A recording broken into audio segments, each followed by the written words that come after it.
Yeah, I feel like I'm me now, you know? Like I'm in my space. I'm in my zone. And I think anybody around me would really agree. Yeah, saying things without a conscience in my head myself. Way into a blind person finally saying itself. Wearing my hollow on my sleeve because that new fashion sell. And I don't want that jacket if I gotta ride a coattail, man, you can have it. I think they want me back on my gritty. One day she hate me, they miss me. Can't fuck with girls from back home cause it's HIV in the city. Niggas don't talk like confetti. No matter how much you lie to me, I know your ass ain't ready. Niggas acting like women. Niggas just wanna be messy. Spend your allowance money. Hoping for some validation. Family don't understand you cause you just too complicated. Your mother way too crazy. And when y'all talk, there's no patience, and you don't open up. And so they make accusations, your pop star early. And man, you still trying to shake it, and yeah, I made mistakes. So my little brothers will make up my granny do her best. So I try to show appreciation. And when she had cancer, it cut me deep, so deep, I would lie awake. Toss and turn, no sleep, ain't have an appetite. So half the time I wouldn't eat, then she poured through. I exhaled, they hit my knees, man, I couldn't breathe. Hold my throat, I couldn't breathe. If I ever lost her, it ain't no telling where I'd be. Becoming the perfect human, better let it in soon. A couple more sins to commit before I really commit. It's either small or too big, man, what do I really fit? Size me up, do it twice so we can really be sure. I apologize in advance, I just needed something to vent on. Backpackers they been on, putting my fucking foot on the gas. I match that bitch until I crash. Throw me a fucking doubter, I make him to a believer. 100 miles an hour, eyes closed, trying to see my future. Man, I really do this shit. I don't do this shit for kicks, but if we talking about the souls, man, they all sold them. Keeping greatness in the box, man, I'm claustrophobic. Don't mind me putting it in a pretzel like she doing aerobics. I told him, I be that nigga that you gotta get a verse from. They have fun and have fast. I wanna put away funds. You and your mom's class, every chance y'all get is you accept your step brothers on some bro to bro shit. Only to find out they apply to you quick. Man, I just saying, I'm just doing me. I'm just trying to make it.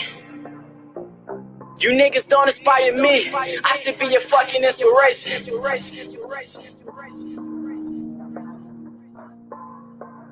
Man, this shit crazy.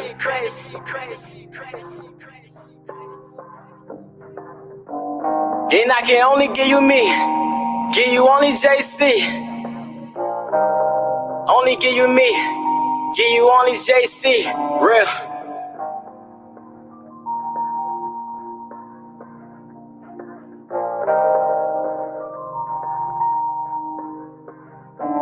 Memories of regret, foolishness by my lip.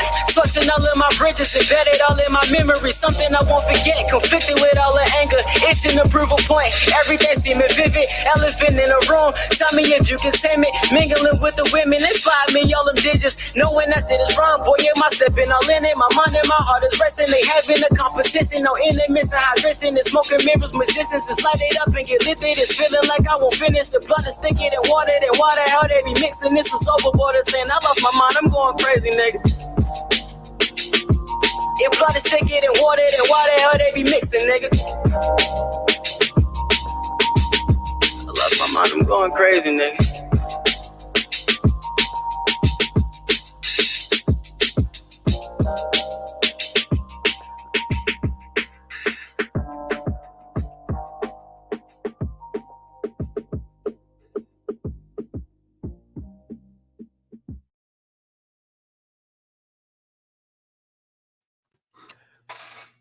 Black African power. What's good? What's happening? A well-organized lie defeats a disorganized truth every time. Woo-hoo-wee. Man, y'all already know what it is, man. It's God killing the house. And I come to do what I got to do, and I'm going to do what I got to do. I'm standing tall. I'm standing strong.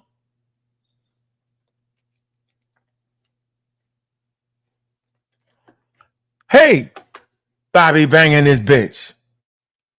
What's good, family? Man. Big up to all the family, man. Let me see who we got in the building, man. I see you getting in black. I see you, Black Panther, pseudo killer. What's good with you?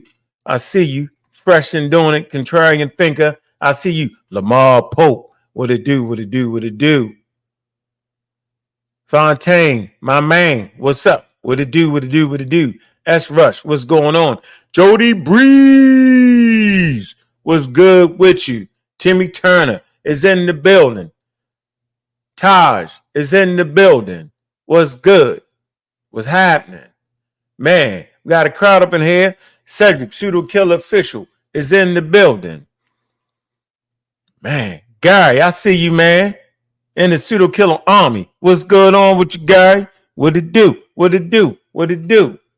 Man, let me 1 second here. 1 second here. Let me see. Let me see. Give me a drink of water, man. We're gonna be on fire tonight, man. 1 second.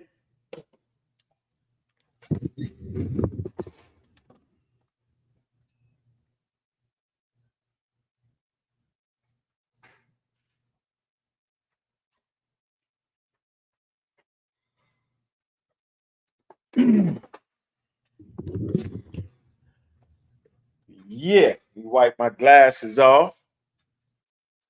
Man, let's get this thing going. It's gonna be a nice little easy show. Nice and smooth and to the point, man. Y'all see the thumbnail, man. The game is over. You know, all good things had to come to an end. When they cheating, you always can catch them cheating. When they flim flam bam bam booming, you can always catch them. In any contest, man, when people start to gain fame too quick and it's not based off of real work and real scholarship in this business here, man, I'm always saying, man, I know they're cheating. I'm just going to catch them. So for the longest time, we could not figure out what the hell is Chief X really saying. We couldn't really figure it out because he would move right here and move right there. He wouldn't change his position based off of more available data. He would never do that. That's something I would do. He would always halfway say something and don't really say it and act like he's saying it. And, and Gozy agrees with me. Gull agrees with me. He would do stuff like that. Egyptian 7, whatever the crazy North African is, whoever that is, the nonsense. We don't know if they even North Africans or just in America, North Americans playing. We don't know. We ain't seen these people. But what we really do know is they're very, very, very, very racist, right? It can become very contentious when African Americans misappropriate culture that ain't theirs. That I agree with. That I agree with. But you can't get mad at African Americans for celebrating African culture, right? We got a little better understanding because our eyes are wide open. We see the whole spectrum. Where you can go to Africa some places and they're not even understanding their own stories. And you can go to this place, they don't know about the great Songhai Empire in North Africa. They wouldn't know that. Not all of them. Some of them they got to study. What I'm trying to say is the shit just don't pop in your head because you live in Africa. They're everyday folk just like us in America. You got to pick up some damn books. Now, I'm not sure the literacy level in these different countries, right? I understand the literacy level in America and in the African American community. But I will tell you is just because you're a damn North African don't mean you know ancient Egyptian history. You might understand your modern history because you live in it. But you might not even be able to go back, you know what I'm saying, and understand the plight of Anwar Sadat. You might not even know that. Just like in America, people don't understand who the hell Nixon is. Tell a young guy who's Nixon. Go up to a young guy, who's Nixon? You don't know. That's okay, because it runs the gamut. And some people understand it, some people don't. It's okay. But when we talk about ancient history, right, for my taste, I rely on the experts. So just because you're North African or African American, don't mean I'm going to listen to you. It doesn't mean that, right? Don't give you more points, right, for living in North Africa or give you more points because you've been through a struggle in America. That's not how it go. All right? That's not how it go. At least in my humble opinion. So when I'm having conversations about the ancient Nile Valley civilization, right? I'm looking at it through the eyes of experts. Okay? Because that's where you get it from. You get it from the experts. You read the articles and you don't mess up the information. Now, we got a lot of people talking around their mouth. There's some people that we don't even know. There's a guy called Bleep, Bleep, Bleep. We don't know him. All we know is he keeps saying, I'm trying to help you. There's a lot of people acting like they're trying to help me. I'm trying to figure out how Bleep, Bleep, Bleep is trying to help me. Oh, we got people talking. They're only trying to help you, huh? Well, how the hell is he trying to help me? Why does everybody want to help me all of a sudden? They want to help me on a conversation. Well, that's interesting. Why not find out the books I've read, right? Why not ask me what's my stance? Because as a scientifically literate person, based off more available data, you would not stay the same. You would change your stance. Right? You would change and tweak and make sure that your thing is available for conversations at all times. Right? So I gave you my stance last show. Okay? It's been a long time and a long road. At least 13 years ago, we understood that the Egyptians was not black. Based off of racialization and racialized categories, which put white people at the top and black people at the bottom. In actuality, there's nobody with black skin and there's nobody with white skin. So when I got these cats that I don't even know, ain't met them in real life, they could just be the FBI or the damn police as far as I know. You don't know them. You let them in your spaces, right? You have conversations and all of a sudden they want to help you. But watch this. They want to help you with something that you already agree with. Well, by chance, how could you help me with something I agree with? I agree with it. Now, I want to make sure that, them North Africans are saying, I want to make sure they don't get you. Wait a minute. Are you in the crowd of the North Africans now? Are you over there in their corners and mingling with them and talking with them? Because it sounds like you're not trying to help me. Sounds like you're trying to pick and prod and figure out what is it that I know. Because when I'm trying to help a person, I'm like, well, brother, do you understand this? And if they say, yes, I understand this, then I'm leaving them alone. Why would I try to help somebody when they understand it? There's something real weird going on here. And then we got people who you think got some damn sense to speaking on it and don't even know it. I've actually had no disagreement with blase, blase, blase. I say, well, brother, I understand that. Well, excuse me. I've read that too. I've read that. I got some of the two best people, in my corner and been in my corner for a very long time. That's Ngozi and Gullah. I met Ngozi first for at least 5 years before I met Gullah. And goddamn it, one thing I know about Ngozi, right? This is where y'all all get it messed up at. Ngozi been talking about the different populations within Africa for a very long time. Different populations in the Middle East from a very long time. If y'all remember my story and I talk about how Ngozi was born into the Amaral squad, man, he was one of the first members. All right? There was about 4 of us, right? Shorty got the call first. And you remember I talked to him, I said, yo, don't read no damn poem, because he was reading poems or something like that. He had some unique ability to read the hand and tell you when your birthday or something. I don't know what it was. I say, man, you can't do that. I say, but boy, I heard you spit that science. I say, that shit's fire. He talked about migrations about 15 years ago. I was like, this nigga is prolific. Prolific. With the migration patterns. And the way he pronounced his words, hard scientific words, he had crystal clear pronunciation. And the way he defined the terms and the way he understood, I was like, need him. And then we had a rough start. He cussed me out because he missed the daggone first show. It wasn't that we forgot about it, he just missed it. You know, he in and out. Young dude, about 21 when I met him. So I ain't never had a problem with young guys, man. But I ain't never thought because you was young that you would be better, because we ain't playing football where you get in your 40s and 35s and the youngin can run you by. No, no, no. We dealing with your ability to think and reason. And as long as the person has his faculties and takes care of his body, he can think with the best of them no matter what age he is. And that's the truth. We have some grandparents that are clear thinking and all their faculties, and some grandparents that faded down a damn stretch. So in this thing that we call scholarship, a young person does not have the advantage. An old person does not have the advantage. Who has the advantage is those who can read the data and have access to the data and interpret it properly. That's who has the advantage.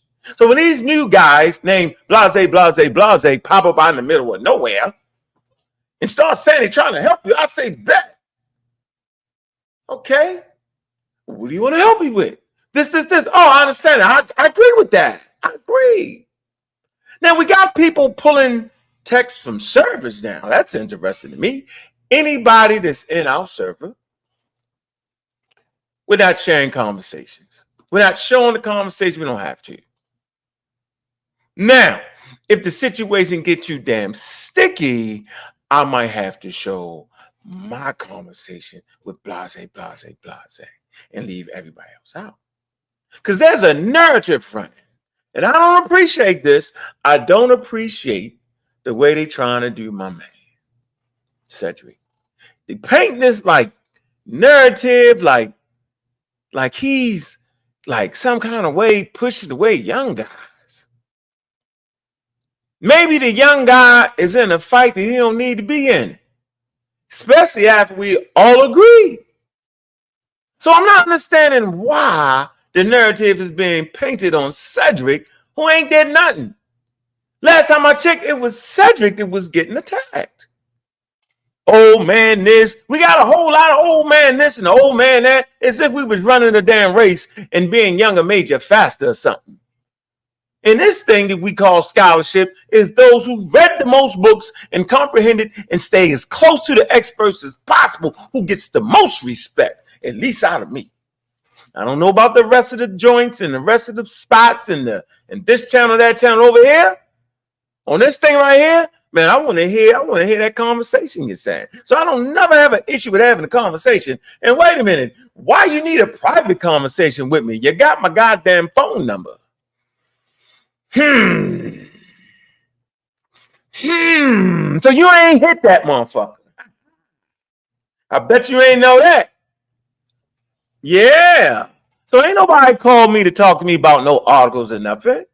No. See what it is. You know what we call it, right? Niggas trying to catch a Kodak moment. I always see that. Funny. Always see it. So I don't even know you, Blase, Blase, Blase. I don't even know who the hell you is. All I know is you brung some articles up and I said, I agree. And the next thing was, I don't know if you agree. Nigga, I just said, I agree with you. That's right. And everybody always try to use Ngozi. And Ngozi agrees with me. And the guy had a lot of that now. And Ngozi agrees with me in that. Respect earned. He has definitely, at least in my book, earned my respect on being able to spit the data. So the question is, why is it that Ngozi will agree with Blase, Blase, Blase, and Chief X and me on an article? Why would that be? Well, let me help you out here. Because the Egyptian population is very complicated.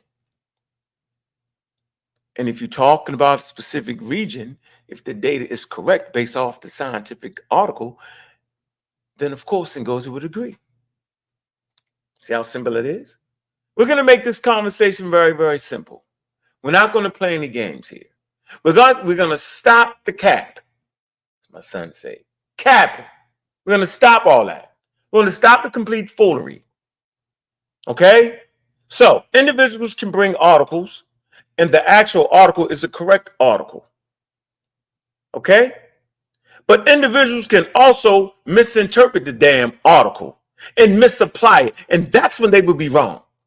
But guess what? When I talk to blase, I never even got that far into the conversation. I simply said I agree that the let me read something to you. Where the hell? Let me read this to you. Man, hit that Cash App, show some love, man. I see you, Byron, man. That's love with the Cash App, man. He the first one to hit today, man. Appreciate that, man. That's real right there, man.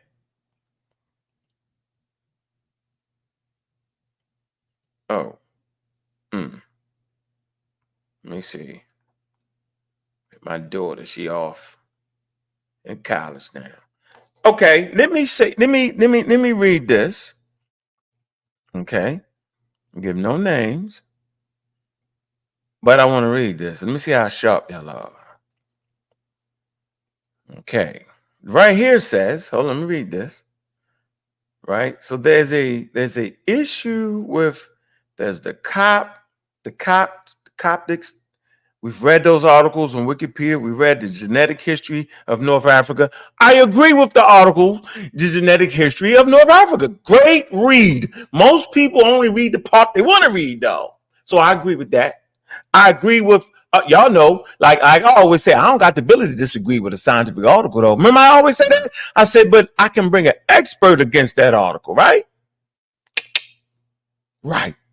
Okay. But I agree with the Wikipedia article talking about the different DNA in North Africa, the genetic history. I suggest y'all read that. And it talks about the Coptic component.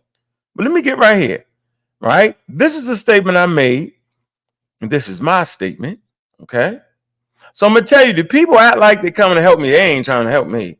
So here's a statement I made on 8/17/2024. You've all heard me say it before, and I also use this particular work right here to support my statement, the genetics of African populations, health and disease. This is my statement. Now watch this. So I say here, I say, blase. I say the Egyptians that live in Egypt today are more closely related to the ancient population than any other population in Africa. I'm done. This person says, now you're done. I bet you won't do a show on this, though. Therefore, your teaching is biased. You're only focused on the Saharan component when in reality, you need to break down all the influences from different areas the same way you love to talk about the Sahara in order for the viewers to get a full picture. Well, what the hell is going on? Who in the hell is blase? Tell me what the hell I'm supposed to teach and how I'm supposed to teach it and when I'm supposed to teach it. That's not being biased. If my class is on the Green Sahara, then that's what it is. What the hell is going on? What is going on here? There's something strange going on here, man. But watch this. But if I'm saying that the modern population is more closely related to the ancient Egyptians more than any other population on earth, then I would have to agree that the Coptics are more closely related to the ancient Egyptians. Would I have to agree with that? Because last time I checked, the Coptics are older than the modern population. Either you scamming or you on purpose as a spy and you definitely don't mean no good out of it, or you don't know how to relay your messaging. Don't make me show the threads between me and you. Call off your dogs. I'm very, very, very, very patient with people with this information because I know it's hard. Man, it took me damn near 15 years, to really conceptualize science and how to really put it together and get it. Because there's nuances, right? There's things that's counterintuitive. So how can a marker that I presume that come from the Middle East be in Africa, but yet still be considered an indigenous African population? That don't make sense. How can all people on earth be considered Africans, but yet you call certain populations non-Africans? How can they all be Africans? There's something going on here. But I'm gonna let that rest right now. Y'all know I got the receipts, right? But I respect the privacy of those in the server, and there's some other people talking around the situation. But what I'll tell you, I keep the standard the same, right? If I don't agree with you, nigga, I ain't never saying I'm agreeing with somebody I don't agree with. Y'all know that. Some people say I'm very, very argumentative. So y'all already know that's a cap. If you think I'm gonna say I agree with something and I don't, that's a cap. Let me read one more point right here. Look, this is another one. Look, this is mine's. It's strictly mine's. I'm gonna let the cat out the bag. So I'm right here, right? The blase he puts in my back check, and he puts some things in there. He puts some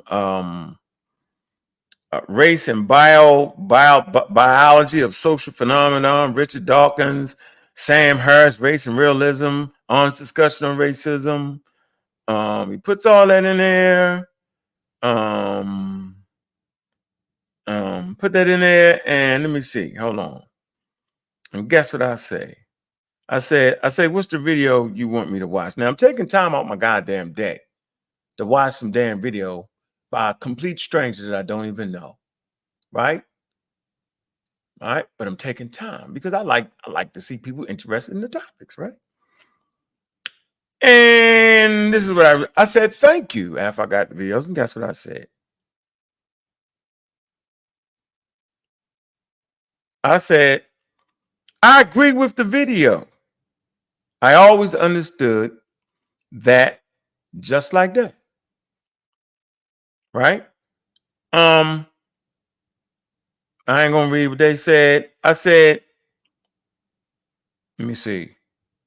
I say probably not, but I do. I don't read what they said, right? But the point is, I'm agreeing with it. And I think I got the Coptic article right here, whatever. Let me see. The first cluster analysis of hundreds of thousands of SNPs. Like, I just agree with science, man. Like, I'm a science advocate. So a science advocate, just because he runs across something that he don't like or don't support what he thought he knew, that don't mean you dive off the shit. That ain't what I do. None of y'all can ever claim for me to do that, yo. None of y'all can actually claim, right, that I am actually going against scientific articles, man. Y'all can't claim that, man. Y'all know I stay fanatical with that. So let's get into where we supposed to be at. Blase. Knock it off, bro. I'm on to you, bro. That false narrative shit that y'all promoting, yo, is whack. But I want to get into my main man. This is my man now. I got to let you know this is my man. We talking Chief X. Yo, really did it this time. I'm gonna say this again. He really did it this time. Look at the thumbnail. He's in checkmate. Now he's gonna try to explain his way out, but he can't explain his way out. He's actually proven why I'm not debating. Well, after this, I need to debate him, huh? As crazy as it sounds, that now we finally know his position. How do we finally know his position? Because he finally completely gives it to us. We couldn't have happened at a better moment. Because I was looking around saying, man, I'm tired of these flim flammers, man. I'm tired. I'm just tired of going like for me, man, we do shows on the pseudo killers. We do shows on the community skeptics, yo. We ain't got to mention nobody, yo. We just do our thing, yo. Content banging. Shout out to all the official pseudo killers and the hard workers. We banging. Oh, they born? Yeah, we would, nigga. We ain't never been born. Whatever it is you think it is, stop hating. But we don't got to mention nobody to get views. So, finally got Chief X stance on who the damn Egyptians is. And I love it. Clear as day. How should I start this off? Should I start this off with the Chief X part? Or should I do what Chief X should have did? I'm teaching right now. Chief X, this one is for you and all your wild followers. And there's some dudes that pick up you, yo, that I'm disappointed in because I actually expected more out of them. And I ain't gonna mention their name, Chef and Corey. I just expected more out of y'all. Look at what you bring to the table. Let me see this right here. Man, look, this is what you should have did. He should have did this. He should have really, really did this. Goodness gracious. Man, oh man, oh man, oh man. Let me screen share this. Boy, I tell you, man. Oh, but tangle web they weave when they practice to deceive.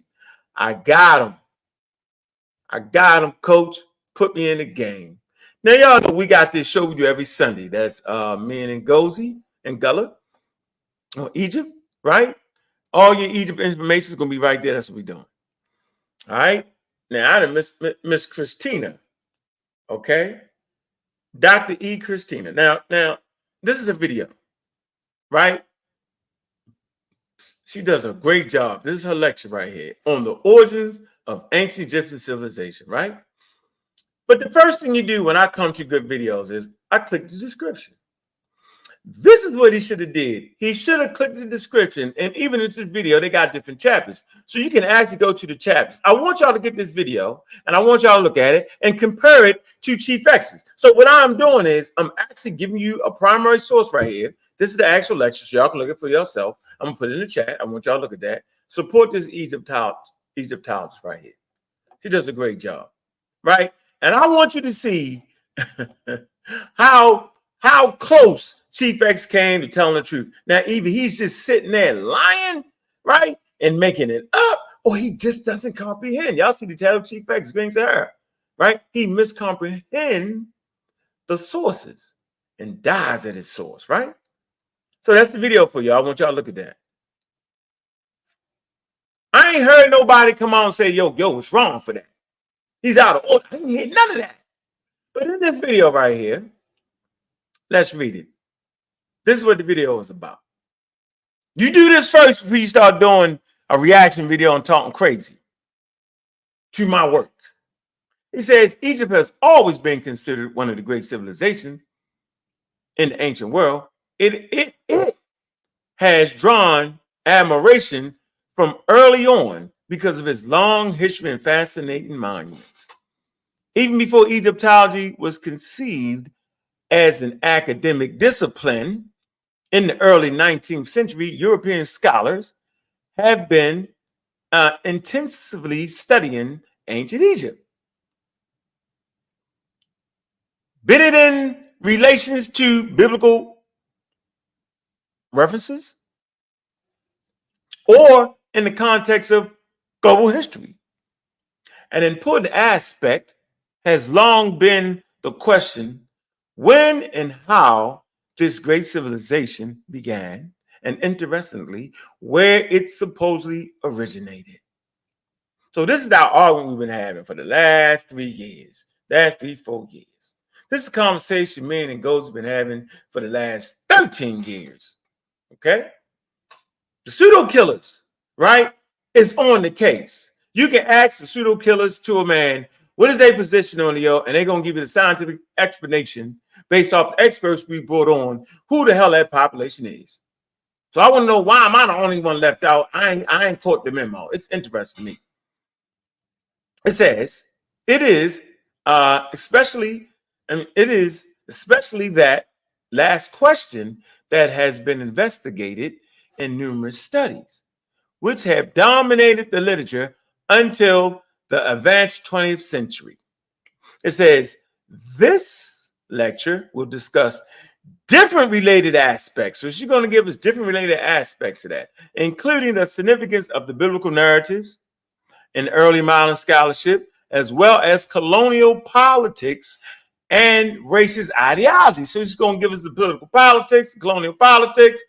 She's going to give us the narrative in early modern scholarship. No, the narratives in early modern scholarship, biblical, right? And she's going to give us the racist ideology. She's going to discuss all that in this video. It say which both influenced research during the 19th and 20th century. It says the application of such concepts in early scholarship often gave rise to the idea, watch this, that ancient Egyptian civilization apparently did not originate in Africa, but was a result of external influences, migrations from other parts of the ancient world. See that? I'm going to read this again. See, if Chief X would have read this, he would have never took my damn video and showed it on his daggone show. It says, the application of such concepts in early scholarship often gave rise to what?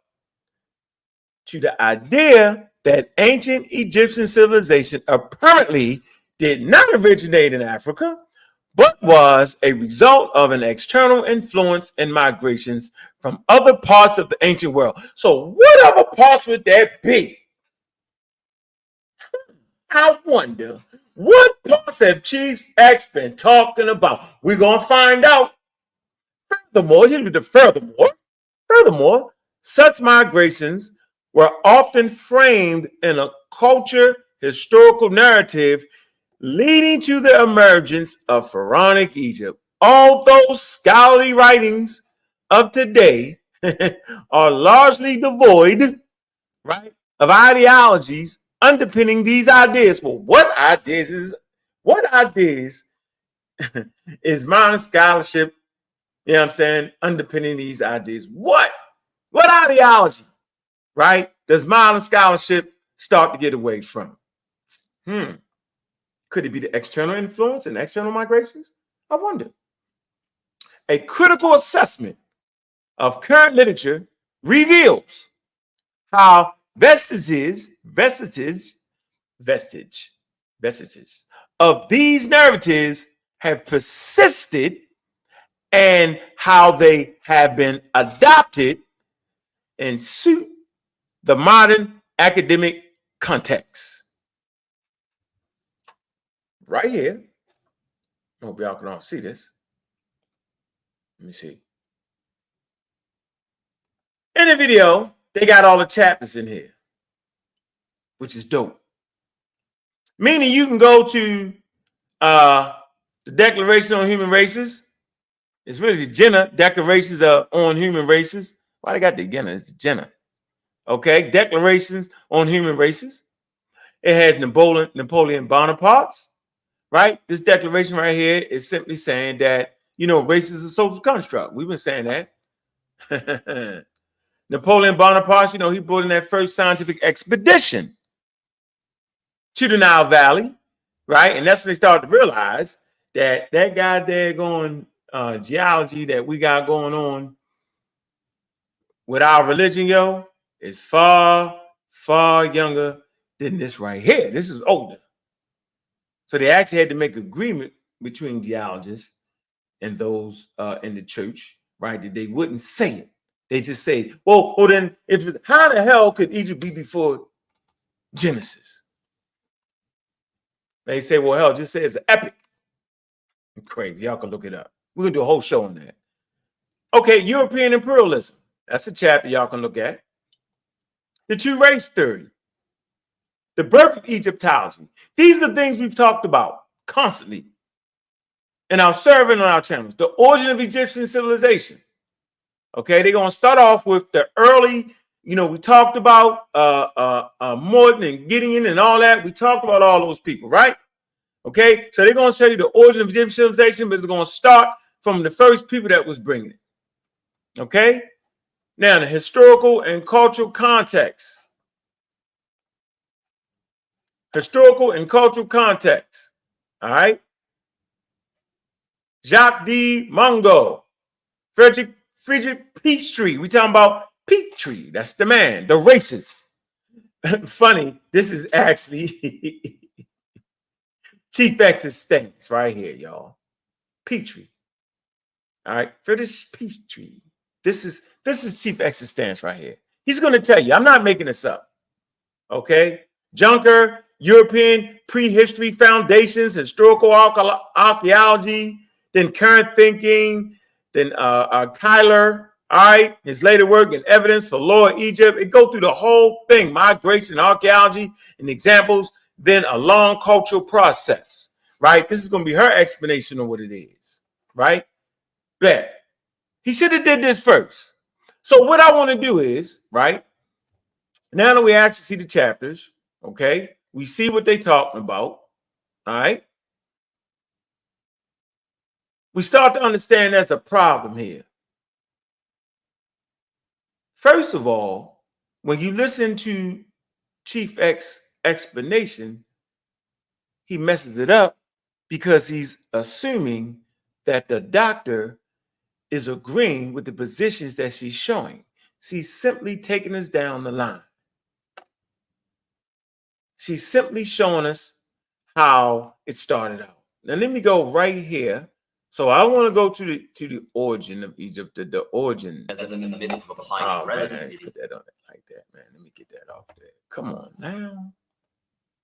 Come on now. 1 second. Let me get that off there. I don't want that on there. Not show that commercial right there. We could not. 1 sec.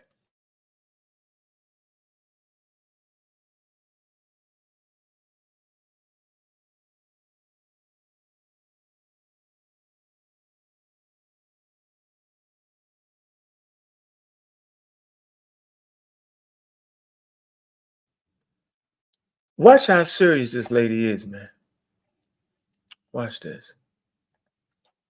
It's labeled. Why don't y'all read the labels for you for me? So right here, it says the external origins anthropology. Okay? It's talking about a German physician and anthropologist, probably the first scientist to analyze Egyptian skeleton remains. Racial typology, division of two races. Okay? The finer and the coarser type. I'm saying it right? The coarser type. Finer types, Caucasian origins, founders of pharaonic civilization. So this guy right here, let me make it bigger. This guy right here, right, on this slide, right? What's the date?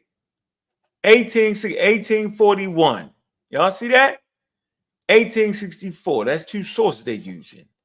Look, he was born in 1808, 1882. Man, he must have didn't read Charles Darwin book, huh? Charles Darwin book was in 1867, I believe, 1865, I believe. So he was talking about the external origin. Okay? So nobody would read this and think that that lady's agreeing with that based off reading what the damn video was about. Nobody would actually do that, right? Then, if we go to the next chapter, the origin of Egyptian civilization, let's see if we move down a little bit. Okay. Other anthropological studies and chronological sequence. Morton, we know who Morton is. He's the father of scientific racism, right? The observation of Egyptian ethnography, all right, derived from anatomy, history, and monuments, okay? Transactions of the American Philosophical Society. 1846, that's Morton. Y'all know who Morton is, right? And then you got the rest of the people, okay? I'm gonna read all that. All right, 1911, 1869, 1907. You know, white people was wild right there. They're in Africa messing it up. So you wouldn't use this. She's giving you a history of it, right? And we move on. Foundation of Egyptology, right? This is the historical and cultural context. All right, so y'all can see this right here, right? Of course you can. All right, you got colonialism. See the blue line, colonialism. The red line is racism and racial or ethnic hierarchy and two-race theory. That's World War I, World War II. See that? Then go, then after World War II. Okay. Civil rights movement. Look. So racism and racial ethnic. Look right here. UN Charter for Human Rights. Okay. Remember they made them statements on race? We talked about it on our show.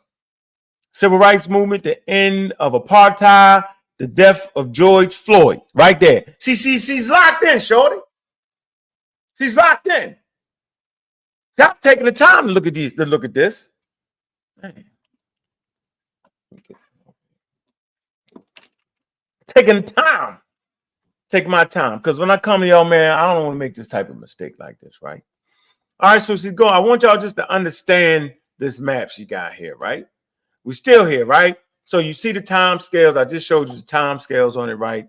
But it's just giving you things: migration and archaeology, ethnic interpretation of culture, racial biological distinction of culture, historical retrospective approach. Okay, all right. Just giving you the whole thing. Hamitic migration theory.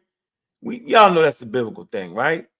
Migrationism. See, that's what Chief X is practicing. Migrationism. Look, he's practicing the external origin of ancient Egyptian civilization. Right? Application in Egyptian archaeology. Cultural context, y'all see it. Right? Migrationism. All right? Application in Egyptian archaeology. Ethnic interpretation of culture. All right? And let me go back a little bit because this is all in the time. Can y'all see the timeline? Let me see.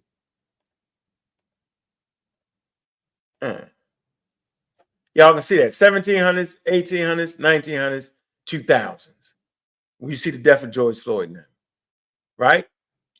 All right. And two race theory, they ain't doing that. In 2000, look, then I'm not gonna read that right here, but y'all starting to get the picture how she's slow walking us. She's giving us the whole history, right? Hamitic migration theory. We ain't dealing with the biblical narrative. Biblical traditions of Noah's sons, Shem, Ham, and Japheth, right, and their progeny before European Enlightenment and humanism. Hamites, race or people, were considered.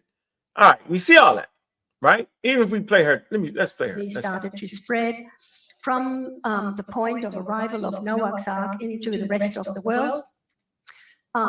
His son Sem remained in Asia, Japheth went on to Europe, and Ham went on to Africa to populate Africa.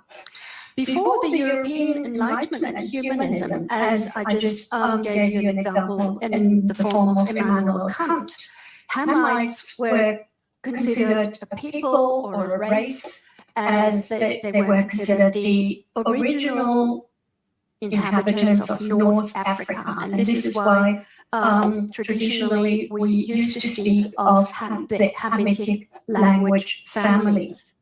In the 19th century, so they inhabited what? North Africa. This whole historical context that I just described for you, Hamites were constructed to be Caucasians who had invaded Africa. They were seen as a superior race that dominated the original Black African races. And the Hamites were the ones who brought pharaonic civilization to Africa. There you go. Yeah, y'all read it. Shem, Ham, and Japheth. Ham was Egyptians. Remember that? They brought that civilization to Africa. Read the biblical text, right? Ham and them went into Africa. Coming out of the Garden of Eden. The Garden of Eden is not in Africa. Read the damn book. All right? So, who could misunderstand this? Jacques. Here's Jacques the Mongol. Let's see what she says about him. Which is represented by the indigenous pre-Egyptian inhabitants of the Nile. I came to the conclusion, clearly Jacques de Mongol, who published in 1897 his research on the origins of Egypt. And he came to the conclusion that there was indeed a prehistoric civilization which is represented by the indigenous pre-Egyptian inhabitants of the Nile Valley. And later came a conquest of Egypt by an external civilization. And de Morgan suggested that this external civilization was a different race, very civilized people. They represented a physiognomy of great quality, d'une grande finesse. And for him, these were the Egyptians. Their origins, he suggested, were in Western Asia. There you go. All right. Jacques de Morgan died in 1924. French mining engineer and Egyptologist. He said their origins was in Western Asia. All right. So we're talking about the external origins. This is part of Chief X's stance. And I also think this is part of Blase stance, but he ain't got enough heart to just say it. All right. There you go. Why is people supporting a person who has an external origin stance? Trying to figure this out. Now, it's okay to follow the external origin stance if it's backed by modern academia, but it's not. Let us proceed. Y'all we going in chronological order here, right? She's going down the different stages and presenting the different arguments up to modern day. So nobody's supposed to be diving in ahead of the lady talking about this is what it is, this is what she's saying, because she ain't saying none of this. She's not agreeing with this right here. She's simply showing you the whole structure of how these arguments were formed and what they was called. Right? She's educating us. Everybody in the Pseudo Killer server has had access to this video. I said, study this video. You'll be ready for anybody. And lo and behold, Chief X dives in and misrepresents the damn video and effectively put itself in checkmate. Now he's going to make videos, act like he ain't said, but we got it right here, bro. This is what you said, and this is what you meant. But let's finish listening to the expert talk about her lecture. Not a novice, a wild, crazy novice, talk about my video, which was actually me playing her video because her stance I agree with. So if you want to know my stance, watch this video. In Chaldea, for example. So with de Morgan, we see the beginning of this kind of early archaeology, trying to find archaeological evidence for an external origin of Egyptian civilization. So the archaeology was geared around doing what, y'all? Trying to find the external origins of ancient Egypt. Have y'all not heard me say this? I say, yo, they practicing and raiding race theory over here when they talk all that crazy stuff. I've said it now. We got them. The contest is over with. Here you go. The external origins archaeology. W.N. Flinders Petrie. Nobody in 2024 should be agreeing with Flinders Petrie. Y'all know who Flinders Petrie is, don't y'all? It's a racist. He's a racist. Y'all know that, right? Don't y'all know he's a racist? Y'all should know he's a racist. Now, he did some work on some pottery that was spectacular, yo. Yes, he did. He sure did. Yeah, sure did. I want y'all to look at that for a minute. Let me see. He did that relative dating through pottery. They still use that today. Hold on. Hold on.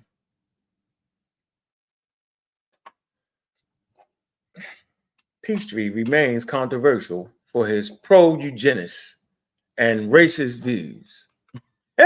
Nobody should be using. Hold on. Let me say this.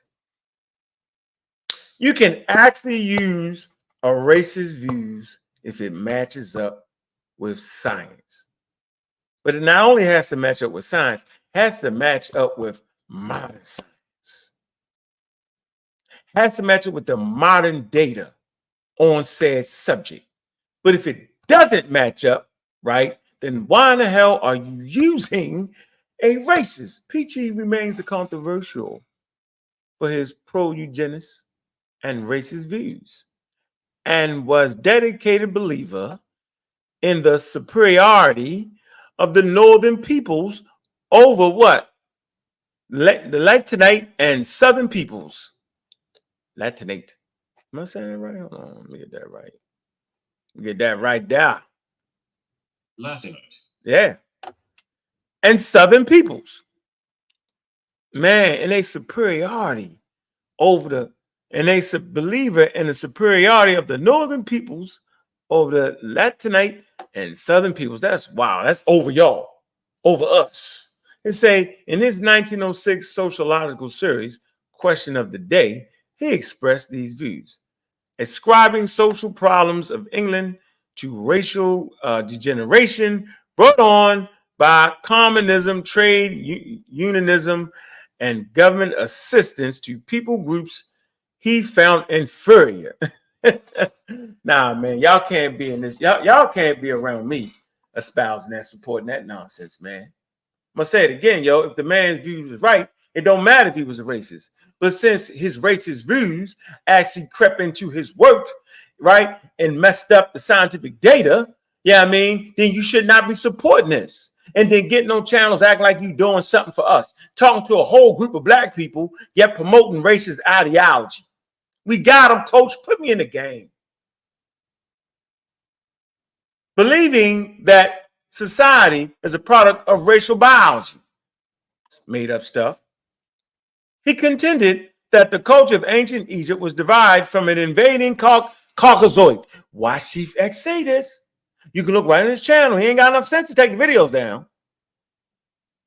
Caucasoid dynastic race, which had entered Egypt from the south. Look at that, from the south. In the late pre-dynastic times, conquered the inferior, exhausted mulatto natives, and slowly introduced a higher dynastic civilization as it what?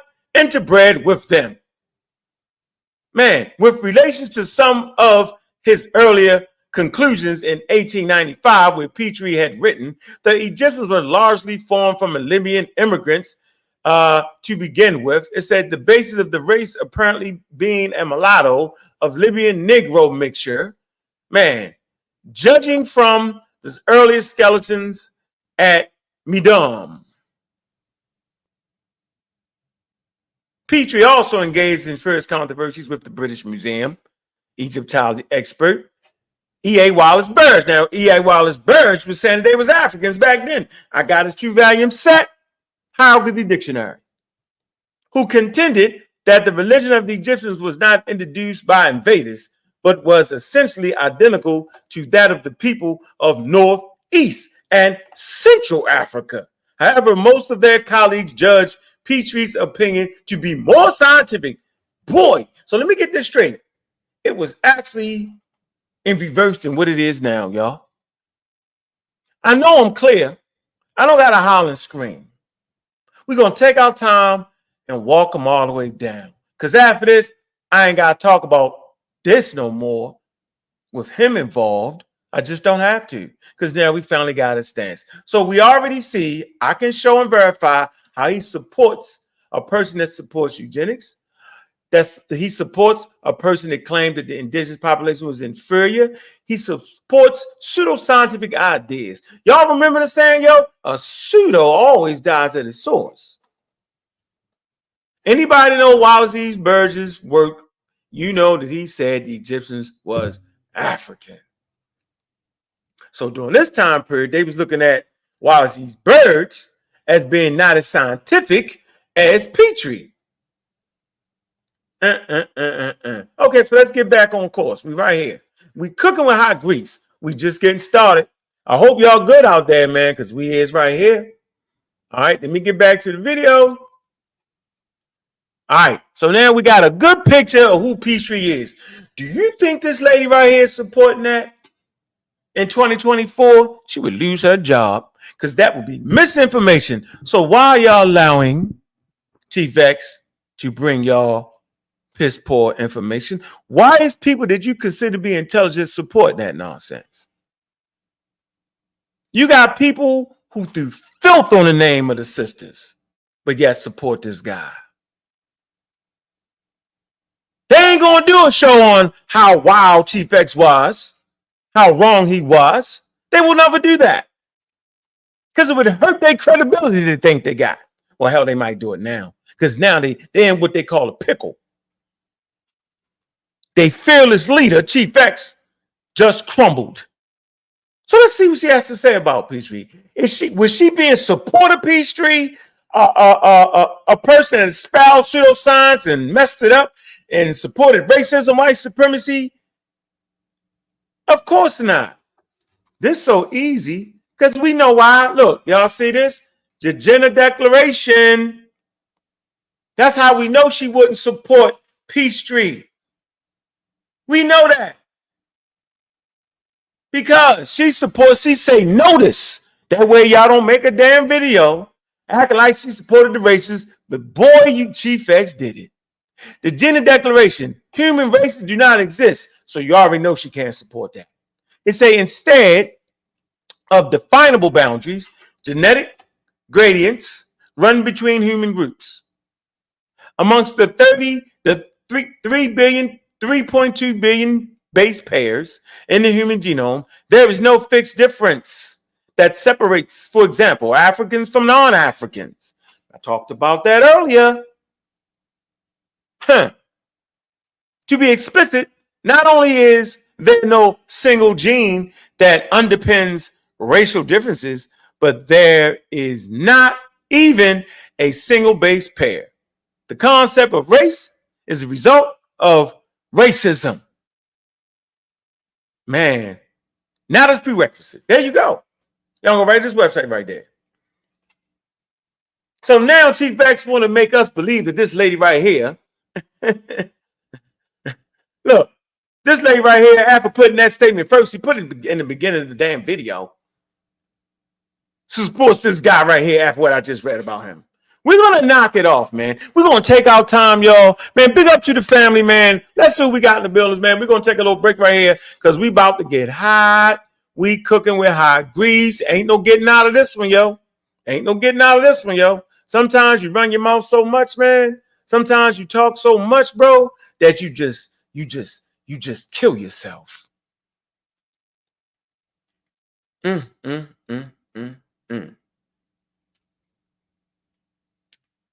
Cooking with hot grease. Man, hit that cash app, man. Show some love, man.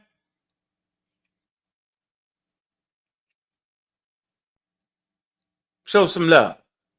All right, let's get back to cash app. So let's hear her explain this. Of course, one of the key proponents in this and a competitor to Morgan, if you want, was Flinders Petrie.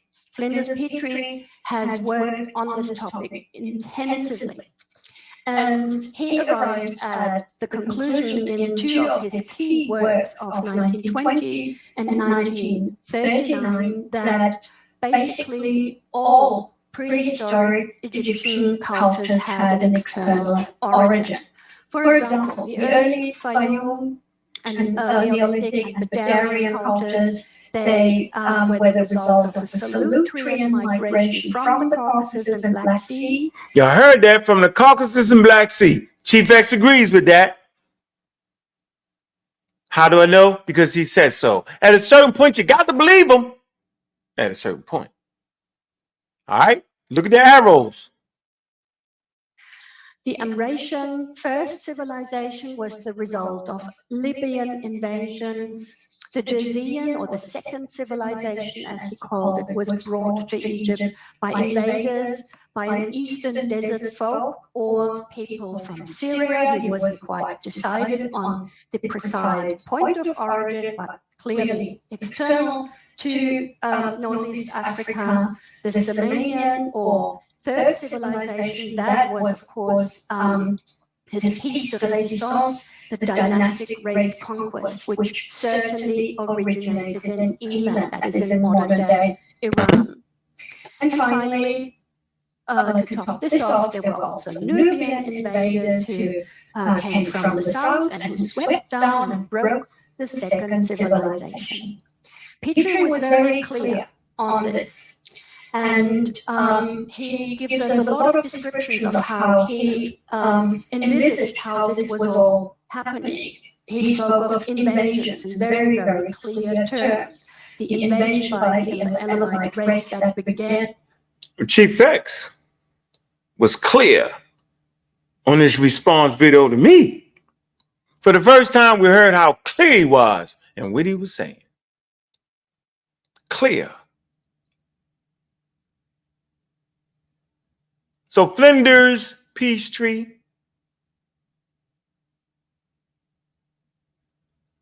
talks about outside invasions coming in or migrations coming in to form ancient Egypt. Anybody talking about that, anybody agreeing with him, we understand their stance. What I can't understand, based off of new available data, why people who have felt like it was intelligent would back this nonsense. It's outdated. Those who are claiming to be scientific literate are scamming at this point. You're scamming. Whatever reason could it be? Are you just doing it for the views?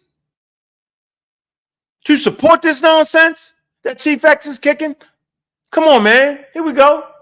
And the dynastic series, and he speaks of a tumultuous age of dynastic invasion here in his chapter 8 of prehistoric Egypt, which is titled The Dynastic Battle, and where we see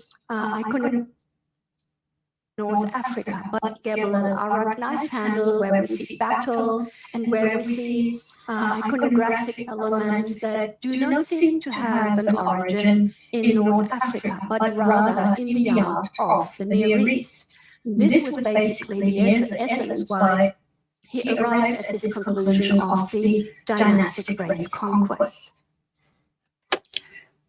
There is a knife. A culture that got 6,000 years and you find a knife. Not many knives, but a knife is the reason behind that.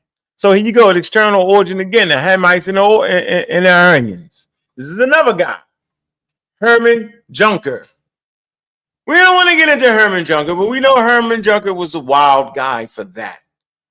The Hamitic Africa, professor of Egyptology in Vienna, the founder of the Institute of Egyptology and African Studies, University of Vienna, construction of linguistic group Hamitic, supported by racial anthropological typology, describing a type of tall, Gausal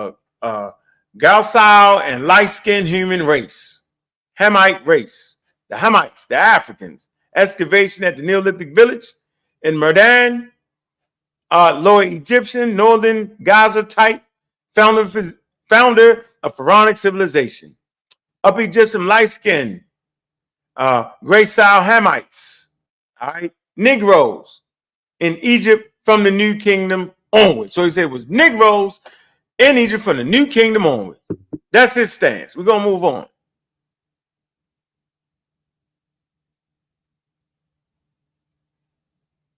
All right, let's get the right. Let's see where we at right here. She's speaking on Junker.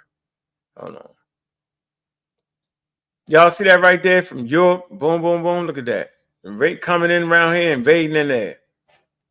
Seeing these different streams from Asia to Africa. These are the Hamites who had migrated into Africa at a very early stage. Junker himself was an ordained priest, so he obviously followed very closely biblical traditions, but at the same time, he was also an anti-Semite. And for him, it was important to emphasize that Egyptian civilization was not of Semitic origin. This could not be, and hence he followed those trends that suggested that the Aryans departed from Scandinavia, traveled, migrated south via Western Europe, the Iberian Peninsula, then across via Gibraltar to North Africa, and via Libya, then into Egypt. And these Aryans, this northern type, or as he called it also, the Giza type, because he thought he had the same peoples, the same race. So he got an Aryan type. Man, whatever, man. They all over the place with this. All right, let's move on. Here we go. Get out of here, man. Make sure Juju got the link. Where you at, Juju?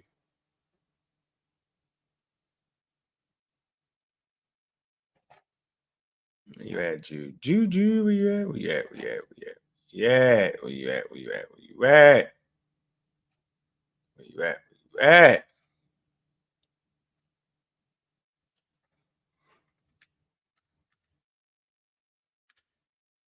Mm-hmm.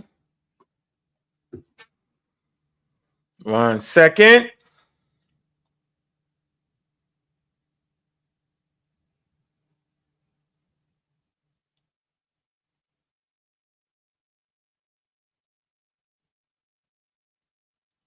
Okay. Let us proceed. Okay.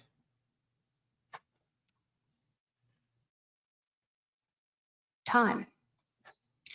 Now, here we are again at this graph, and you can now see how the Hamitic migration has been very influential in this narrative, that migrationism in archaeology has played a very important role, and that the racial, biological distinction of culture and the ethnic interpretation of culture were behind all these concepts. There is also a very strong European prehistoric basis or foundation that provided further substantiation for these ideas. And they are represented by Gustav Cousinat, a German prehistorian and philologist, as well as by Vere Gordon-Childe, a British archaeologist who defined what cultures were. Cultures represented people, and cultures could be used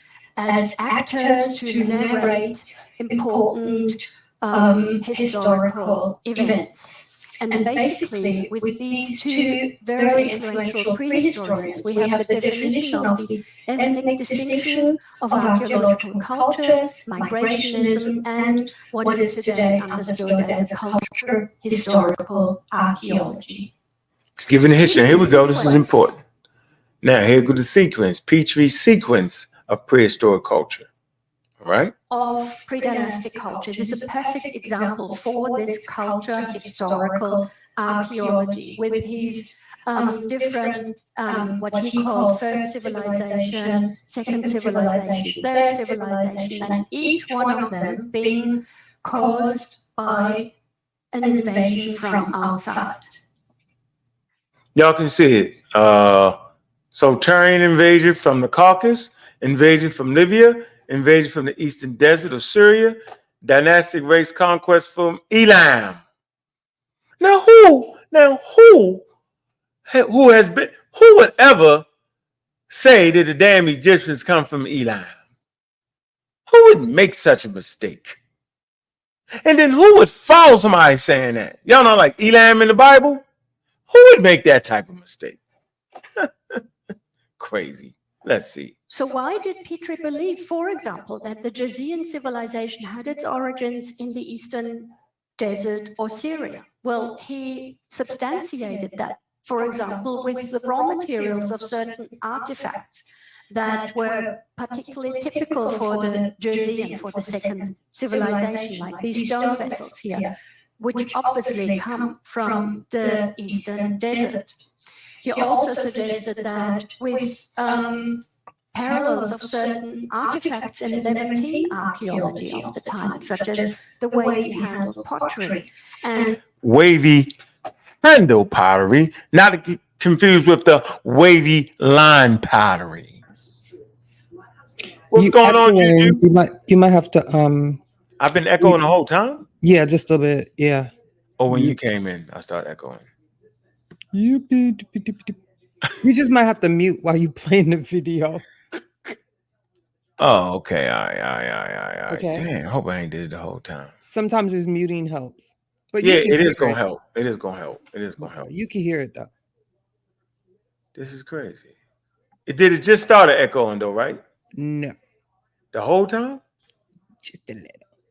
That's Just a bullshit. little bit. That's okay, yo. You know what? We're gonna turn it around. Yeah, because if I don't made out early in the game. Hold on. Al Jaheez want that link. Hold on. Hold on.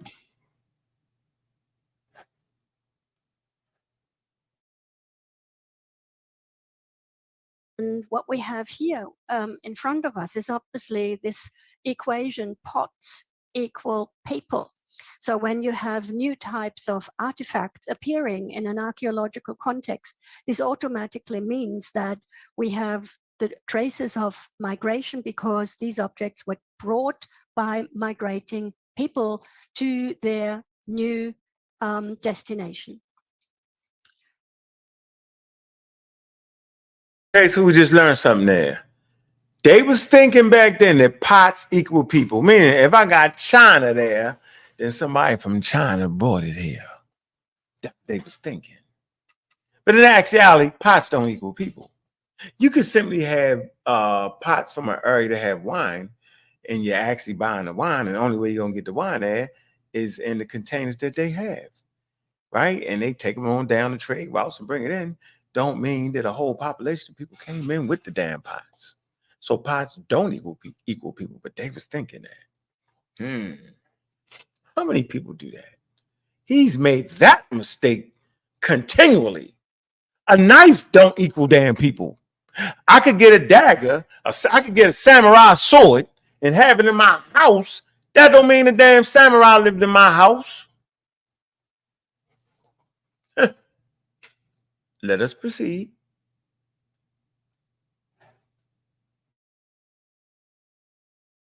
Now we move on in time and look at the post-war era. Obviously, the Second World War, which was most cataclysmic and disastrous for all of Europe and for all of the world. But with it, of course, came a very important development. The United Nations were founded, and in 1948, the UN Charter of Human Rights was set in stone, basically, and with it came the equality of all human beings in the world, and basically, and in principle, the end of racism and of racial typology and racial hierarchy. In this post-World War era, we can observe a number of significant changes in the archaeological paradigms used to explain the origins of Egyptian civilization. And one of the key proponents here is, of course, Werner Kaiser. Werner Kaiser. Okay, so you see what happened after the UN and them make their statement and all that. You start to see a change, right? People start saying, damn, that shit back then was wild. Who was back then? Flanders Petrie, the one the Chief X champions. Oh, y'all didn't know he championed? We got him.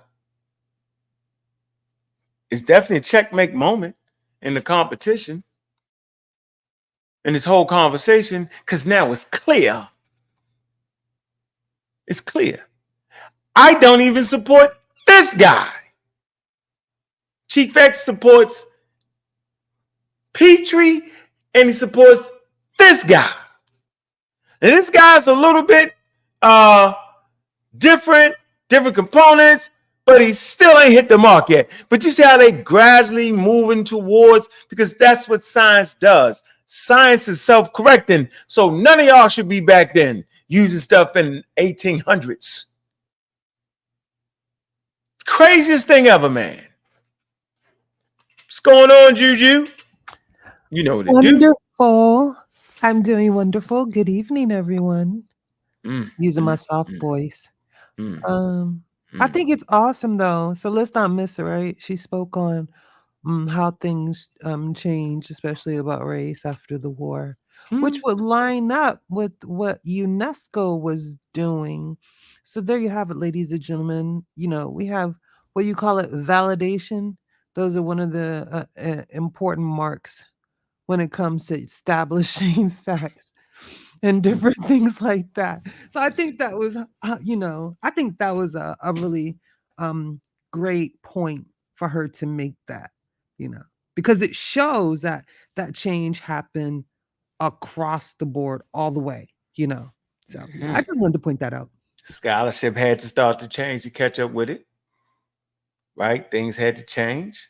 Old ideas got to go out. So we shouldn't have anybody amongst us promoting old ideas that's prior to World War One and World War II. Now, should we? No, we shouldn't. Correct. And then call themselves a champion of this and this and that. Oh, we're gonna get to it in a minute. We just got to get it right because we're almost at the end of it. All right, let me do this because then it'll completely cut it off. Let me do that. Hold on here.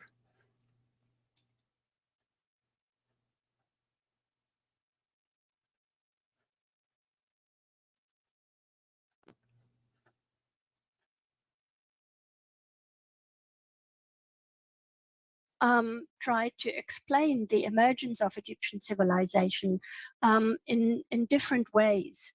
He saw internal African components, but he also saw external components, especially in his early works. We have to really, Kaiser had a publication history spanning 40 years, and you cannot compare the early and the late phase and say this is all the same. You really have to make a distinction between his early works, and this is represented in a number of studies, above all his own PhD thesis. Okay, so she said this man had works that span 40 years. You can't mix the shit up. We always talk about chronology over here.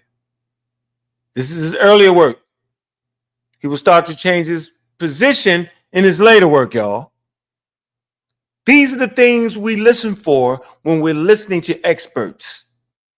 Clarity, crystal clearness. Okay? All right. Says you can't mumble them up. Can't jumble them up. Can't put them together.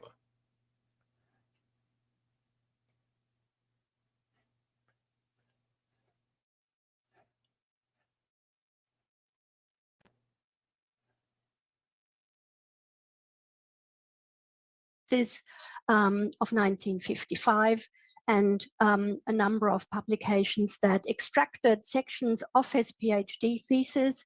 And he proposed that, for example, the Neolithic cultures, Fayum and Merimda Neolithic, had African origins, but non-African components. For example, the El Omari and Mahdi cultures were the result of Near Eastern immigrants. The Thasian culture also had African and non-African components, and it migrated from Lower Egypt to Middle Egypt. The Badarian culture was the result of migration from the Saharan Sudanese areas in the southeastern desert of Egypt into the Nile Valley. And then, of course, very important, Werner Kaiser departed from Petrie's terminology, and he suggested that basically in the pre-dynastic era, we have one culture, and that is the Nagada culture. This he did on the basis of the work of his teacher, Alexander Scharf. And he then suggested that the Nagara I culture had also local African components, was later replaced by replaced the Badarian culture, and then continued an expansion north and also south. And that was essentially repeated by the Nagara culture, the Nagara II culture, that at this time in his early work clearly had a Near Eastern origin, and arrived in Upper Egypt, and then proceeded in a migratory stream north, and caused what his teacher, Alexander Scharf, had defined as the cultural unification, or what was also called by Kaiser the first unification of Egypt. And All right, so we can clearly see the arrows. Somebody coming from Arabia somewhere, coming from Palestine, and then they go there and they come up. Somebody come from the Red Sea, and they start working their way up. He ain't even got nobody over there in that Sahara over to the right of the map, the left of the map. All right, it tell you African with non-African components replaced the Barbarian culture, and then continued an expansion north and south. The Fayum talks about African with non-African components. Near Eastern, look, Omai, Mahdi, Near Eastern immigrants. Tajin culture, African with non-African components, migration from Lower Egypt. It's all there for y'all to read. Let us move on as we move down the scales.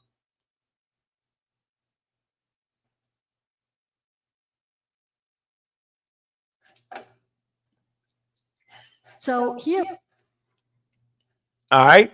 So now she's going to get into comparing it with Peachtree. Peachtree. Am I saying it right? Peachtree. Peachtree. P-tree. Peachtree, right? Peachtree. Mm-hmm. All right. Here we go. Here's a comparison. They couldn't seem to get this right. what we have here in this graph is now a comparison between Kaiser and Petrie. You can see how much Kaiser owed to Petrie's work, but he tried to modify Petrie's views, which were at this time already considered absolutely extreme and not viable. So Gigi, what did you just say? Petrie's was what? Extreme and not what?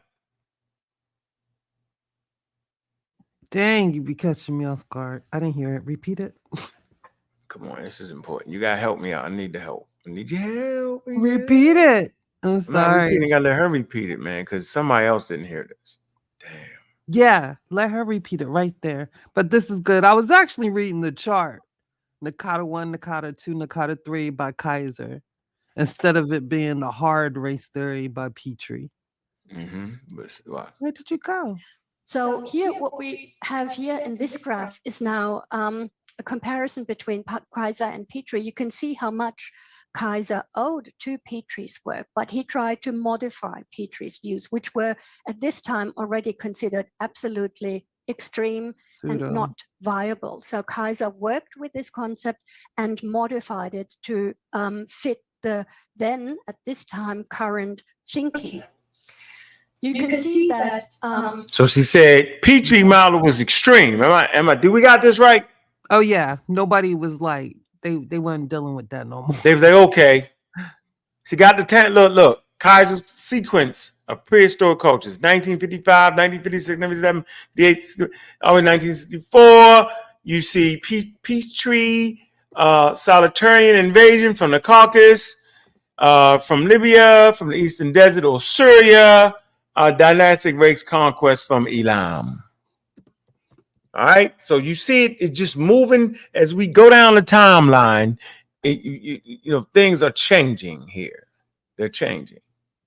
The two cultures here, Nagata 1, Nagata 2, they were related to one another, but Nagata 2 was still something new, a new element to the Nile Valley.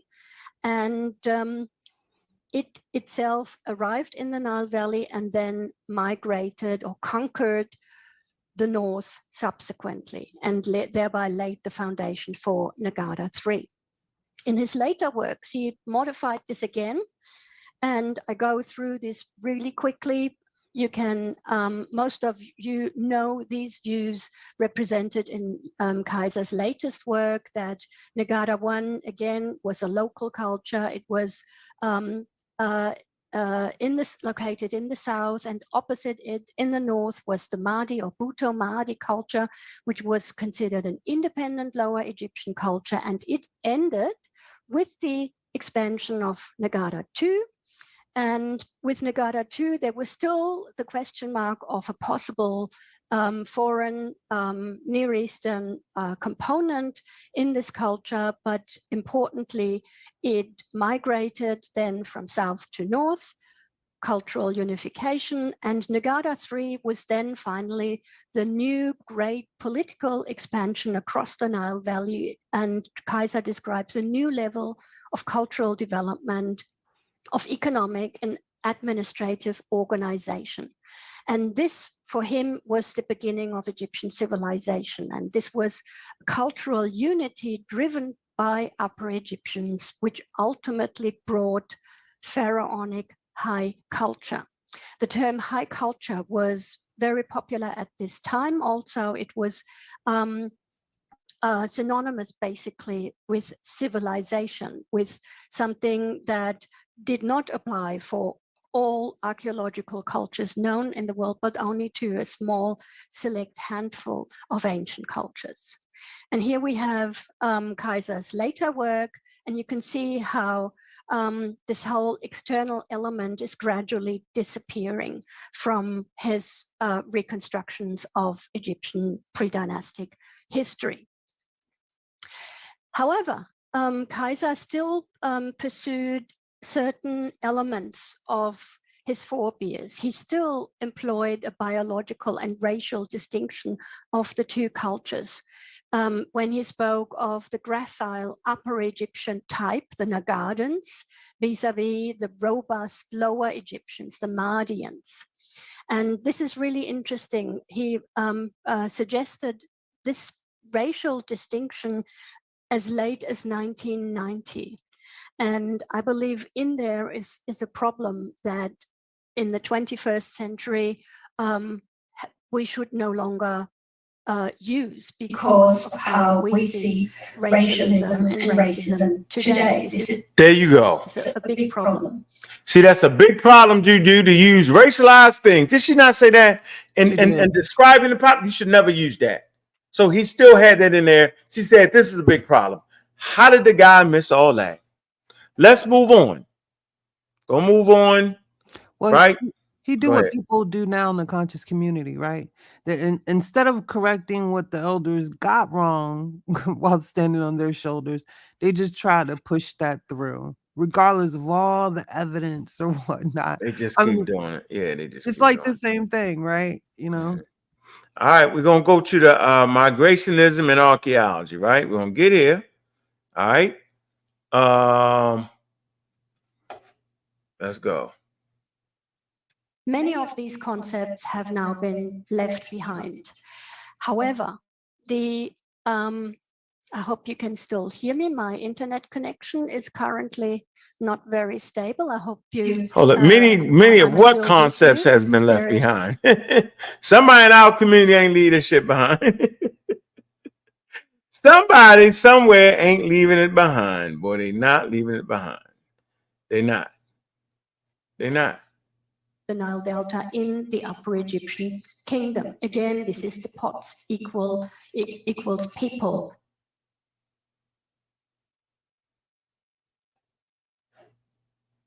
Many of these concepts have now been left behind. However, the pot equal people. If you find a pot from, say, Mesopotamia, that means the Mesopotamians came in and gave them culture.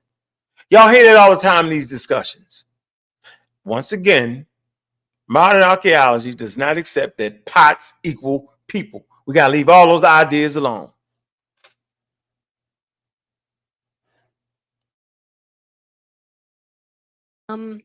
I hope you can still hear me. My internet connection is currently not very stable. I hope I'm still with you. There are two aspects which are still around in 21st century archaeological reasoning. And this is migrationism in archaeology and the ethnic interpretation of culture. And for this, I only brought you two quotes.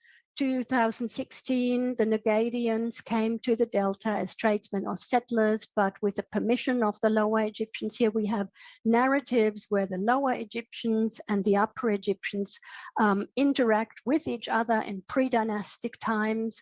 Or we have the expression that the Mahdi culture was not interested in certain aspects in Lower Egypt, or that the Nagada culture had ambitions. So we can see what Gordon Child described as the as cultures, as actors in historical narratives. This is very clearly visible in the writings of a number of 21st century archaeologists. It is also still present in modern studies on ancient Egyptian civilization. As examples, I brought you Barry Kemp, Anatomy of a Civilization, or Ancient Egypt Foundations of a Civilization by Douglas Brewer, where you still have the same narratives being repeated, but certainly disconnected from the ideological ballasts. However, today, Ideas we should being completely still used, but it's being disconnected from the ideological ballast. It's a key statement right there. Okay, now archaeological cultures and cultural change in modern archaeology. Things are shaping up now, y'all. Took them this long, right? To fight through their racism, to start to get to this point right here. Let's hear it. depart from these narratives as I've just described them to you. In modern archaeology, archaeological cultures are not homogeneous, normative, static, or hermetic units. There is no ethnic component. Culture is a very dynamic system that can change on its own. It does not require external stimulus, external influence. It can change as a result of internal differentiation through knowledge transfer with neighboring archaeological cultures, technology transfer, trade, exchange, mobility, migration. Yes, migration is also still on the list, but if you want to propose that migration was part of a cultural process, you need to look at the different push and pull factors. Today, we have migration on the news media headlines almost every day, and we know very well what migrations look like. We know what different types of migrations they are. We know what made people decide to leave their home countries and what pulled people to a new region. This all needs to be added to the calculation if you want to demonstrate that cultural change had occurred as a result of migration. So what are the possible origins? Now that's fire right there. Juju, did you hear that? If you want to explain the migration coming in with the culture, you got to be able to explain that cultural change and how it changed and how it happened. Huh? You just can't holler out this, that, and the other, the market. No. I Yeah. actually liked her chart if you went back. I don't know. That right there. This? Yes. What is this? This is the part about archaeology. Cultures are not homogeneous. Mm-hmm. Normative, Diops made that mistake, remember? correct. Static Keep going. or hermetic units, right? Mm-hmm. Here's another one. And I'm only like, I'm in my head comparing what Soy Kiata has said, right? Because there's one statement that he made that stuck out to me. There's no ethnic component. Culture is a dynamic system. So some Soy Kiata said, and I'll keep bringing it up because I think it's important the conversation, right, for people to understand that are always trying to cap ancient Egyptians in one box of what they are. You know what I'm saying? So Soy Kiata said that you can describe a people or a population, but you can't define them. And he was speaking to ancient Egyptians because of the dynamic element of their culture, you know. So I just wanted to point that out, and I think it's important for people to remember that. You know, like if you're trying to just block somebody in and say they're just this one thing, you're gonna have a problem with that. And I think we have to get used to that, and then we won't have an issue, because we seem to be having an issue. Yeah, I ain't having no issue. People just Not do it us, on purpose. I'm just saying, I'm well, sitting here. society in general, Right. the I'm people, sitting here going, yeah, look, we on fire right now. All right, here we go. We wrapping it up. We about to get to the part y'all really want to see. I know the part y'all really want to see. Y'all want to see Chief X make a damn fool of himself. Y'all, we're gonna let you to it. 2 minutes with what I think possible scenarios. First of all, we need to consider what is civilization. In the old paradigm, civilization was a very broad descriptor for human societies. For example, Baumgartel spoke of the Mesolithic civilization, but it was also used in an equivalent to high culture for societies with a writing system. This is, for example, expressed in Kaiser's work. In modern day, we use civilization in two different ways that are not entirely to be separated. Civilization as a process, as an ideal or a set of norms by which societies aim to achieve civilized behavior and civility as opposed to barbarism, or civilization as a complex at the most basic level, which applies to a societal entity within a defined territory. And this last definition is very useful in archaeology. Bruce Trigger, in his wonderful opus, Understanding Early Civilizations, defined it even further: the earliest and simplest form of societies in which the basic principle governing social relations was not kingship, but a hierarchy of social divisions that cut horizontally across societies and were unequal in power, wealth, and social prestige. So complex societies would today be, in modern archaeology, the equivalent to civilization. That's deep, ain't it? That's deep, ain't it, Juju? It is.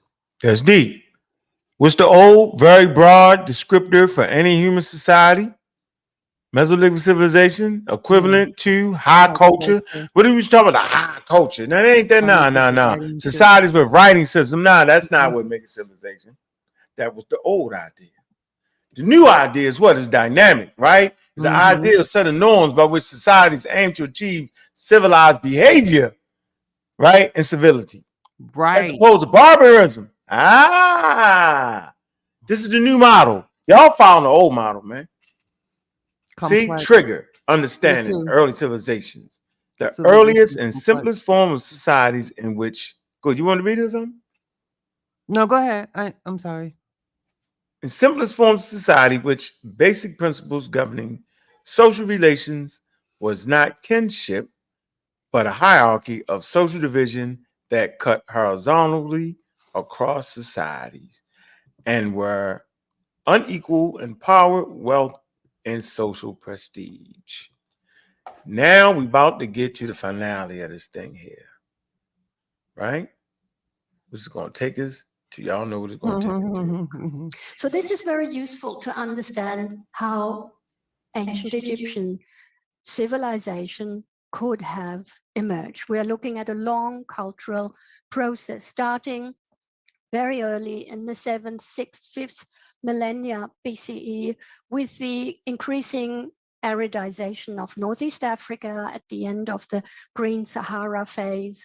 We see a contraction of human groups in the Nile Valley where they have more dependable ecological conditions. We see a lot of mobility and unorganized migration. And what I understand of this here is if we just look at one little section of this green arrow at the top there, we see small groups doing their rounds, as Heike Riemer once expressed it. They are not settled human groups. They are living a nomadic lifestyle, if you want, and they move around with the seasons. They meet other groups. They have interaction. They go back and forth, and this is how we have to visualize these unorganized migrations of small groups, and also a high degree of mobility, which brings us knowledge transfer, trade, and exchange.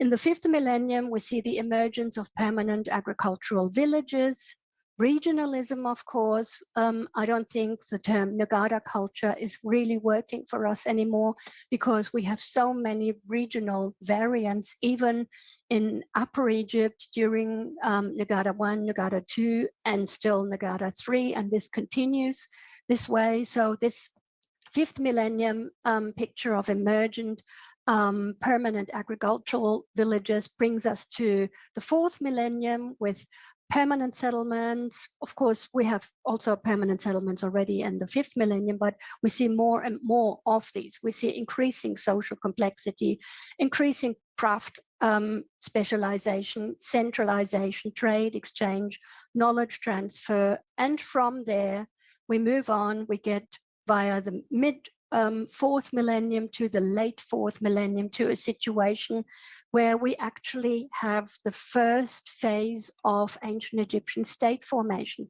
which happened at a regional level. And this is witnessed by all these many different proto-dynastic royal names in different regions of Egypt that cannot all be put into one and the same sequence and narrative. They are parallel, small polities, they are complex societies in small territories, they have a writing system, they engage in peer polity competition.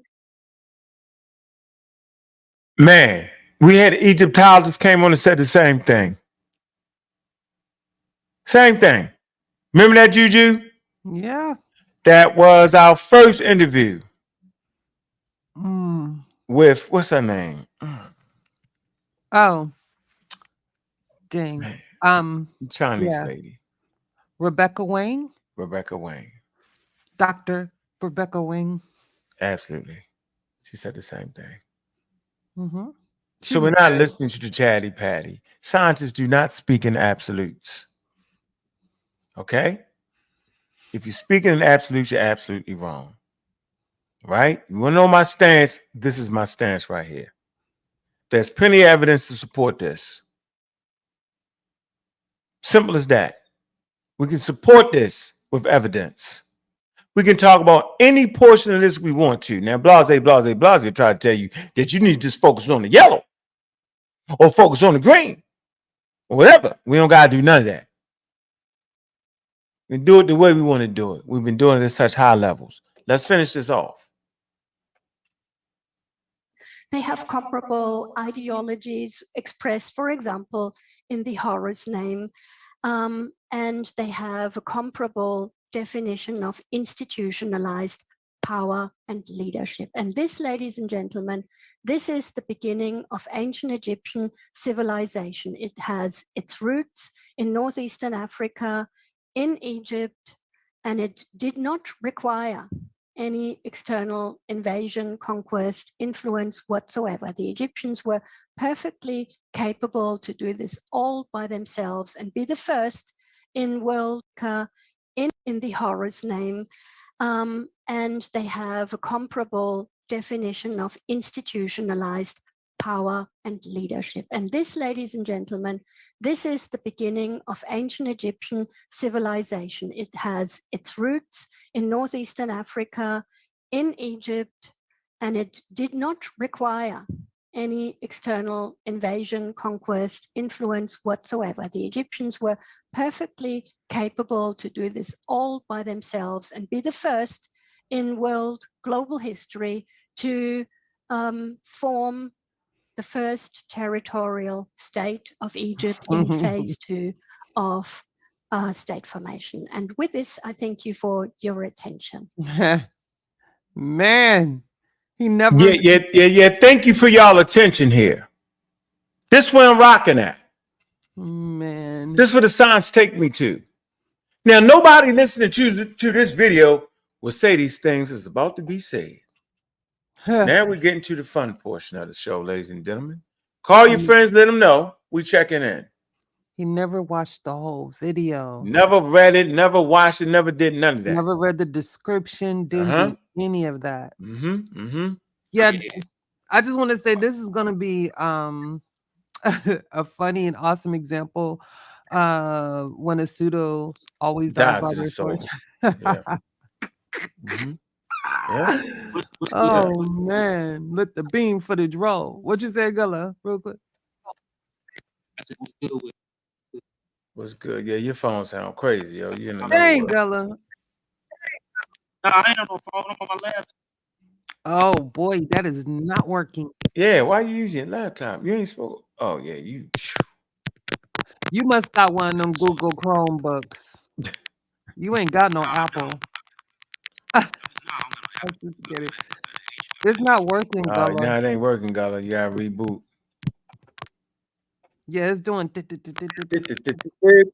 robot in it. Woo! So here we got the title right here. The Formation of Egypt. Pseudo killers is trash. See? Green Sahara BS. Wow. So what possibly could he be talking about, Juju? No, don't answer that. I don't want to spit the fire. You're already gonna spit the fire on you. Just you being my friend is fire. I'm gonna give you the fire. Give you the fire. I ain't gonna So say here you go. boy. Just play Well, it. let's hear it. Let's play this beautiful being footage. Here we go. So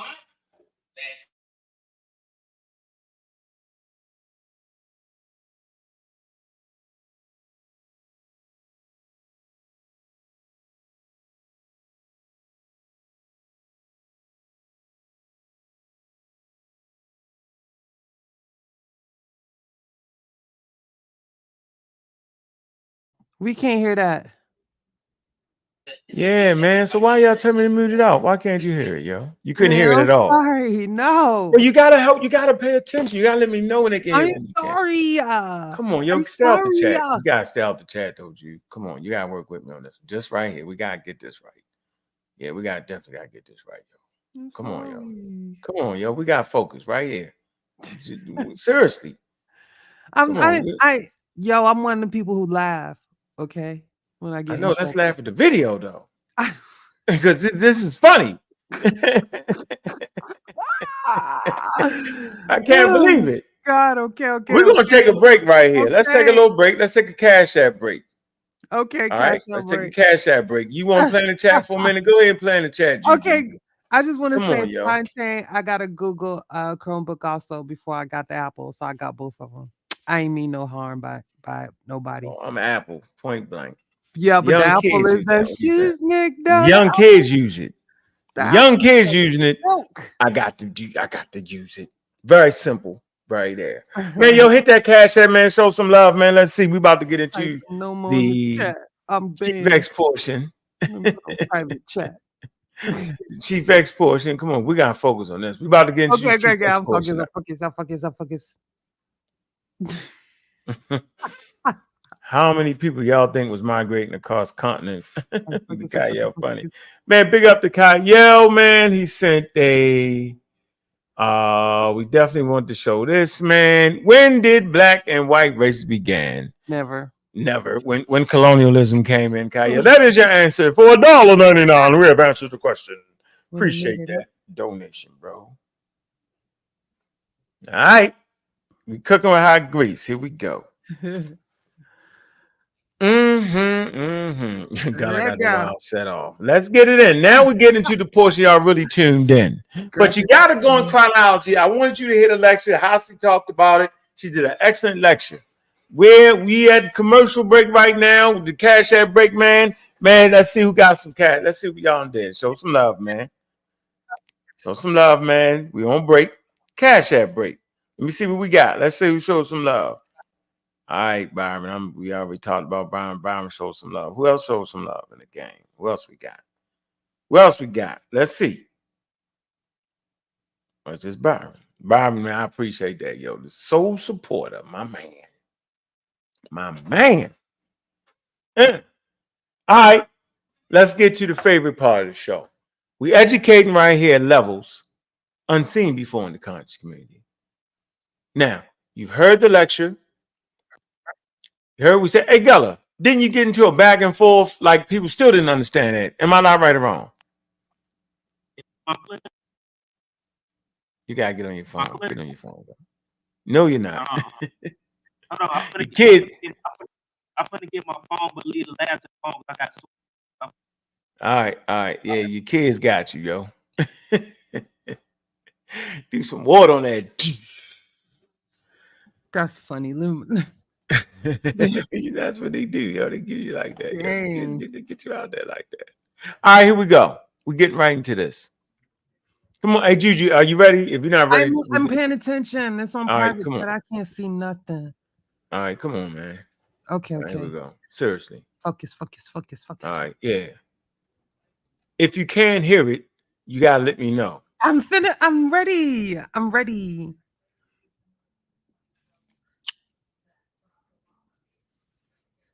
Let me share my screen. We can hear it just fine. Clear.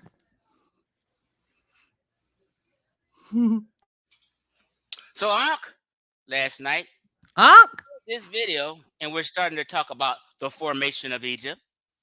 Let's see if Chief X was right about where these people came from. Let's see if Ngozi backs me about where these people came from to form Egypt, right? So this lady named Christina Kohler, who's a scholar, right? Is an e-lecture by University professor Christina Kohler, Institute for Egyptology at the University of Vienna. This is her talking. You should have stopped. You should have read it right there, yo. Should have read it right underneath there, huh, Juju? He didn't read underneath there, did he, Juju? He didn't read none of Stop that. right there. Read it real quick like he know what he talking about, yo. That's crazy to my me. God. Crazy to me, yo. And this is a good video, by the way.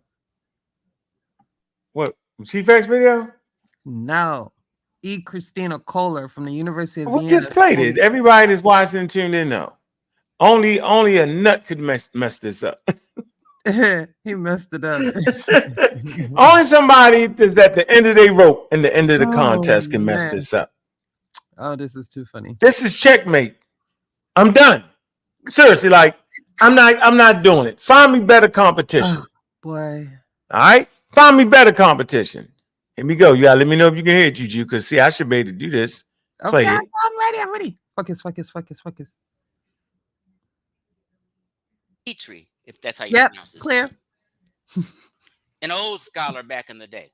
Cut it up. Right? Let's Little. listen. Logical evidence for an external origin of Egyptian civilization. Of course, one of the key proponents in this, and a competitor to Morgan, if you want, was Flinders Petrie. Flinders Petrie has worked on this topic intensively, and he arrived at the conclusion in two of his key works of 1920 and 1939 that basically all prehistoric Egyptian cultures had an external origin. For example, the early Fayum and Neolithic and Badarian cultures, they were the result of a Solutrean migration from the Caucasus and Black Sea. So early Neolithic, Fayum, and Badarian cultures. Did he just say, oh? Boy, like he got something. I got him. Uh-oh. Let's hear what he say. Uh-oh. Man. Look. Uh-oh.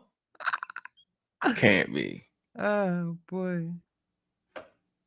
Egyptian cultures had an external origin.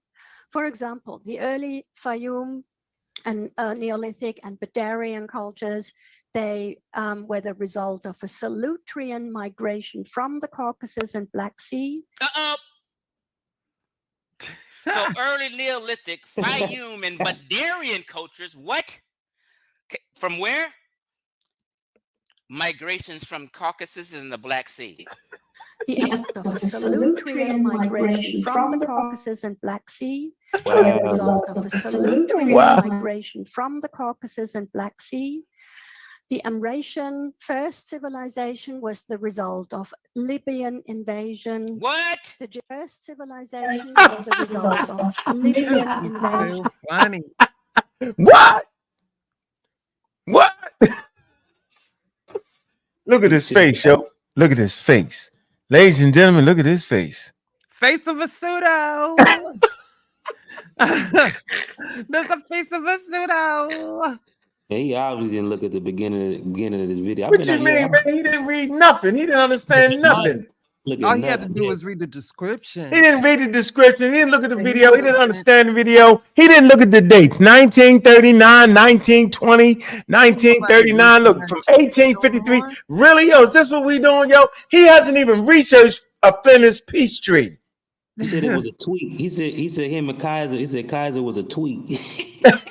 Oh my God. Come on, man. This is what we doing. See, this is who y'all listening to. Got my names all in the videos, got the organization all in videos. Ain't even got an organization. Organized around clear thinking. He ain't got that. I ain't mad at him though, because we finally get to hear his stance. Ladies and gentlemen, this is his stance. Let us proceed. It's common sense science right here. This is common sense science. Yeah, race theory. This is common sense science. This Common sense science. No, it's common sense. You know. That's what he says. Common sense science, y'all. Come on, man. Come on, man. Is this what he did? No. Did he do? Wait a minute. Is he? What? You know, when you come from the king, you better win. Ain't that what they say? Boy, you bet. Boy, you don't better. Miss your shot. I'm feeling because when you come back, oh my God. Miss your shot. You're done. He wasn't even close. He ain't even close in the game. He back in 1942. World War II was still going. Goodness, for real. So you mean to tell me the whole time that we finally got him? Y'all should read the chat. The chat is cheering him. Except for the guy African. Something. African. Yeah, he was giving it to him in the chat. Shout out. Giving it to him. Shout out. Mm-hmm. African teacher, right? Here we go. Yeah. All right, Juju, you gotta let me know if you can hear them. Go ahead, hit it. I'm ready. Focus. What? First civilization was the result of Libyan invasions. What do you mean they're not coming? Civilization was Libyan migration from the Caucasus and Black Sea. The Amratian first civilization was the result of Libyan invasion. What? The first civilization.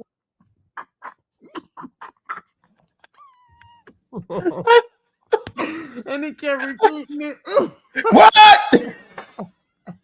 What the hell is going on? I'm gonna behave. Let me be. What is going on? Did we end up in a void somewhere? That man heard the Caucasus Mountain. What? Let me come on, man. Here we go. Is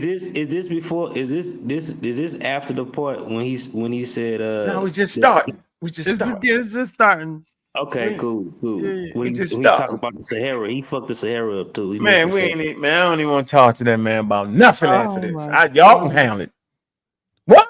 Hold on. Here we go. We gotta do the what one more time. Go ahead. Oh.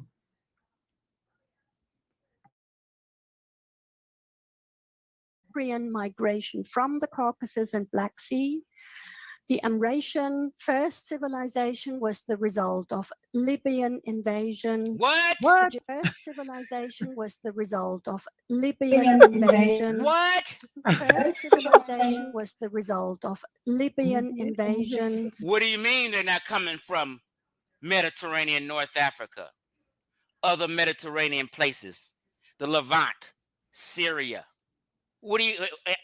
I was not wrong. Yes, you were. But they want you to keep thinking they came from Nubians way down in the south. This is the game the niggas is playing with you. Let's go. Pichu didn't even mention the Levant. Civilization, as he called it, was brought to Egypt by invaders, by an eastern desert folk, or people from Syria. He wasn't quite decided. Eastern desert folk or people from Syria. He wasn't quite by an eastern desert folk or people from Syria. He wasn't quite decided on. Let's go. Uh-oh. Look at Mr. Metro comment, y'all. He doing like this. Papa.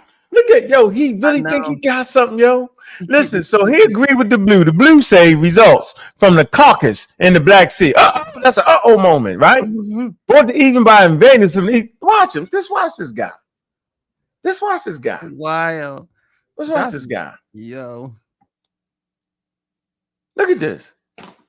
This is crazy. We can't have it better, yo. We cannot get this no better. Now we got it now.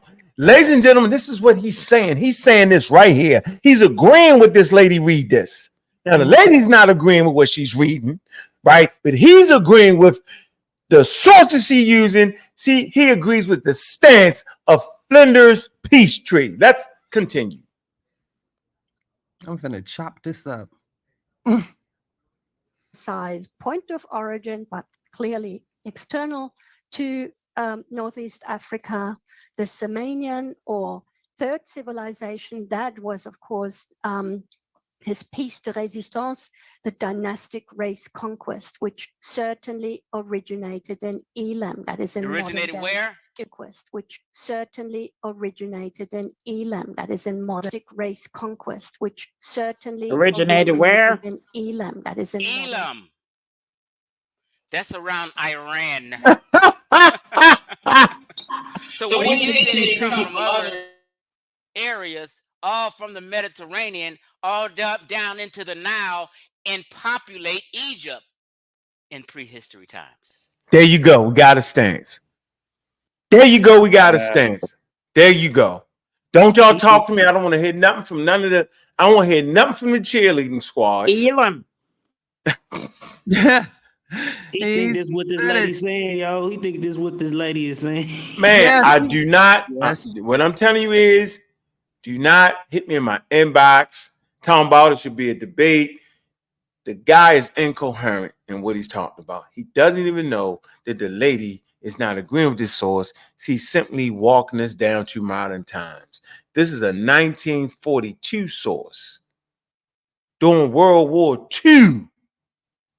Outdated. Elam, Caucasus Mountains, all that nonsense. Syria is trapped. Elam. Look, the dynastic race certainly originated in Elam. 1920, that's a 1920, 1939 source. Brought Egypt by invaders, Eastern Desert folk, or people from Syria, 1939. Man, Yeah. Caucasus, Black Sea. All right? Yeah. All right, that's all outdated material. So you mean to tell me, yo, we got people that's supposed to be scientific literally supporting a person that's supporting a racist? Yeah. What are we doing? Outdated information? He's the champion? I'm sick of you niggas. He supported eugenics and everything. We read that, man. You're right. He supported eugenics, right? All that. Here we go. And not only that, he said the dynasty came from Mesopotamia. So we know that ain't right because the Mesopotamian trade even started to the Nakata too. So Right. how's that part they started?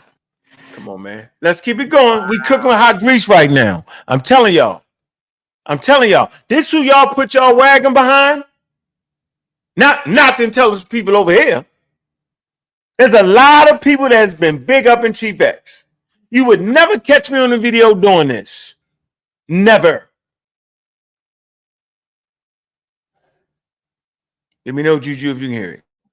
Ready. Focus. You got to fight the scholars. Yep. Not just Chief X. Populate Egypt in prehistory times. You got to fight the scholars. Not just Chief X.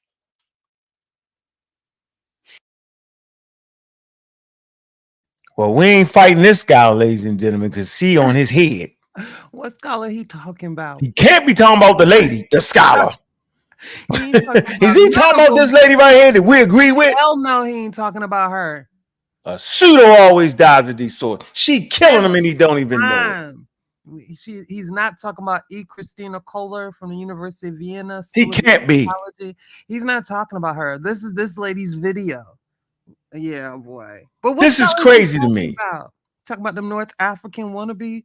We're gonna let's keep cooking. Here we go. Egypt 777. Then she mentions the Nubian invaders, but the Nubian invaders are not part of the 1, 2, 3 civilizations. Okay? Are we clear? Now, Iran invaders are not part of the 1, 2, 3 civilizations. Okay? Are we clear? Then she mentions the Nubian invaders, but but the Nubian invaders are not part of the 1, 2, 3 civilizations. Okay? Are we clear?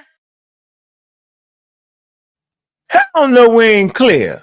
Are we clear? It's foolery at levels unheard upon. Let us continue. Let me know, Juju.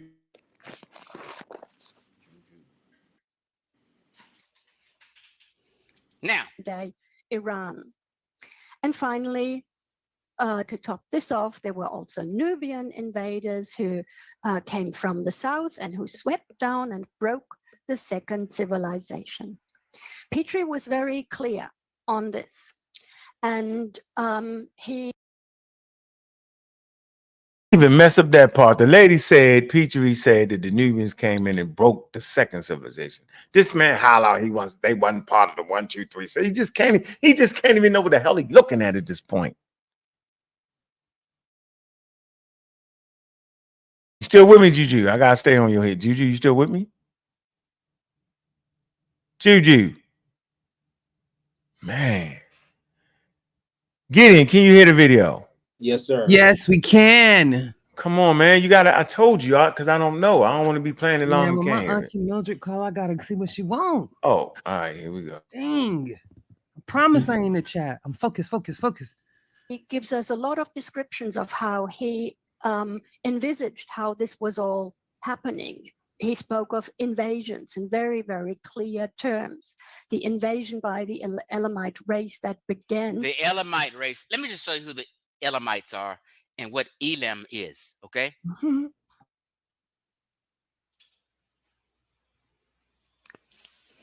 This man is looking for the Elamites, yo. Ain't nowhere in the world. And he's studying Egypt, yo. Crazy. The Elamites? Does he know what the Elam are? Does he know the Elamites? Like, who does that? Now you doing Really? Bible And this the champion? This the one y'all champion? Going for the you doing Elamites. Bible scholarship. Get him out of here, boy. Really? Let me show you what the Elamites are. Here we go. Look, here we go. Right? Where is that at? In the Bible.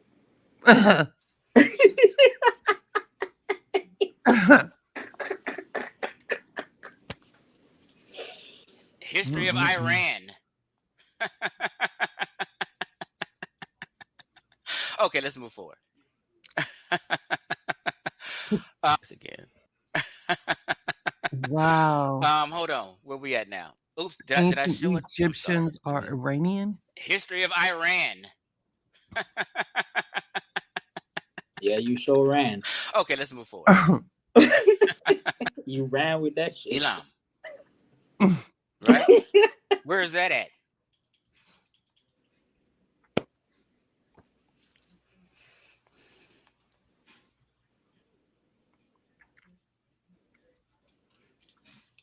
History of Iran. Persian Gulf. Okay, let's move forward. You don't know what they are. Hold on. Where we at now? Oops. Did I show it? I'm sorry. Did I share it? Let's just do this again. The history of Iran. Let me look at my screen to see if it's showing on time because I know it's a little delay. I got my. Okay, here we go. I'm good. Good. Okay.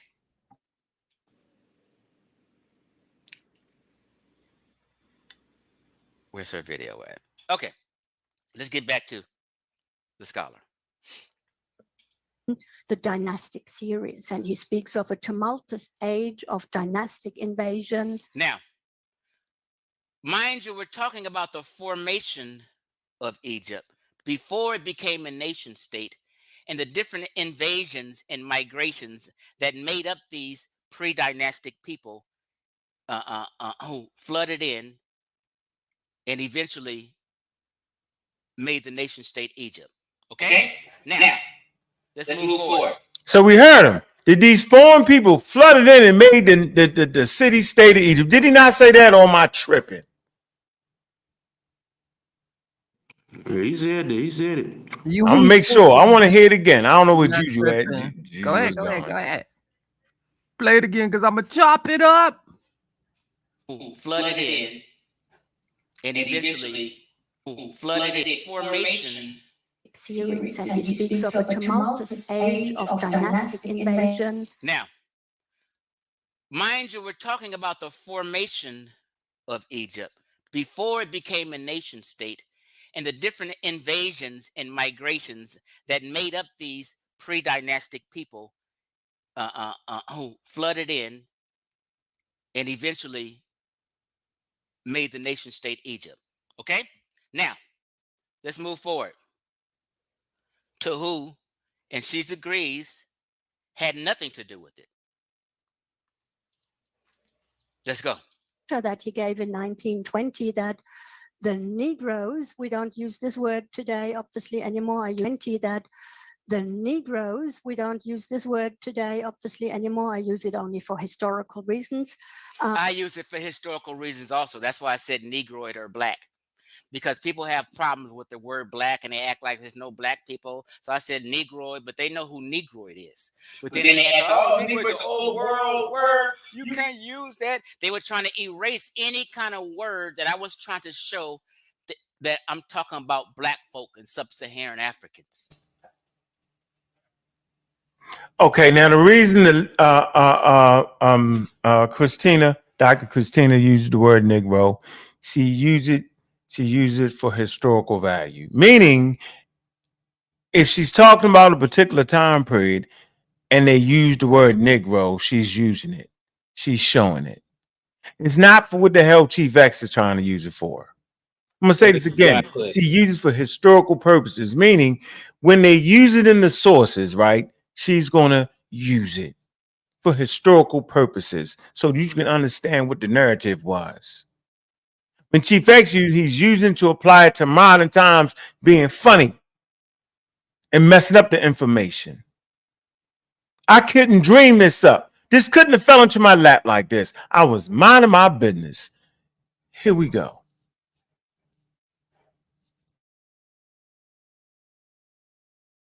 So all these scholars use the word black still. They use the word Negro to make a fucking point. For clarity. Use this word today, obviously, anymore. I use it only for historical reasons. A famous lecture that She said, I don't use that word no more. Did she not say that? And he tried to get out of that real quick. Huh. Let me see. Is that right, Juju? Oh, that's definitely right. Yeah. Here we go. use this word today, obviously, anymore. I use it only for historical reasons. A famous lecture that he gave. He got out of there quick. I tried to get out of there quick. After he said all that, then they said, I don't use that word no more. Do it again. Play his part again. He just said all the scholars use that word. Hold on. Look. Play that again. There we go. There we go. About black folk and sub-Saharan Africans. So all these scholars use the word black still. They use the word Negro to make a fucking point. For clarity. Use this word today, obviously, anymore. I use it only for historical reasons. A famous lecture that he gave in 1920. Fast forward that man. Go back. back. Today, obviously, anymore. I use it only for historical reasons. Entered Egyptian history only from the New Kingdom onward. So he made it very clear that Black Africans had nothing to do with this. He made it very clear that Black Africans had nothing to do with this. He made it very clear that Black Africans had nothing to do with this. Uh-oh. Didn't play that part last night, did he? Man. He crazy. The foolery is overwhelming at this point. Let us play this back again. He's actually thinking that this guy right here is an external origins archaeology. That's what they did. Look, he got the Hamites and the Aryans. So of course this man would say black people ain't have nothing to do with that back then. Of course. This is crazy. Crazy that he thinking she literally talking like she's backing this like in real time or something. She ain't. He really think that. He really doesn't know that she's showing a slide going back to 1877. She would never agree with something back in 1877. Let's play it back again. We cooking with hot grease, y'all. Chief X gotta stop this, man. He made it very clear that Black Africans had nothing to do with this. He made it very clear that Black Africans had nothing to do with this. He made it very clear that Black Africans had nothing to do with this. Uh-oh. Ankh didn't play that part last night, did he?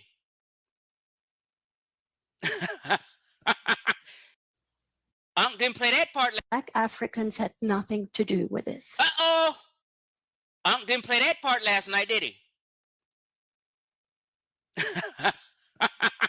You guys had nothing to do with the formation of Egypt.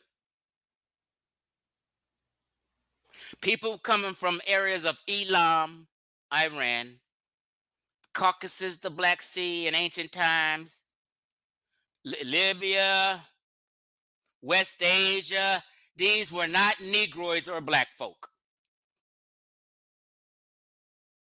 So y'all finally got his whole stance now.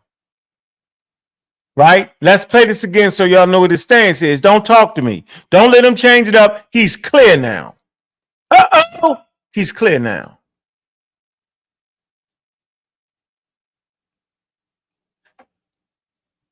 With the formation of Egypt, people coming from areas of Elam, Iran, Caucasus, the Black Sea in ancient times, Libya, West Asia, these were not Negroids or black folk. They had nothing to do with the formation of ancient Egypt. All that shit Reggie and Ankh talking about the Green Sahara and then coming up from black folk from the South is a bunch of bullshit.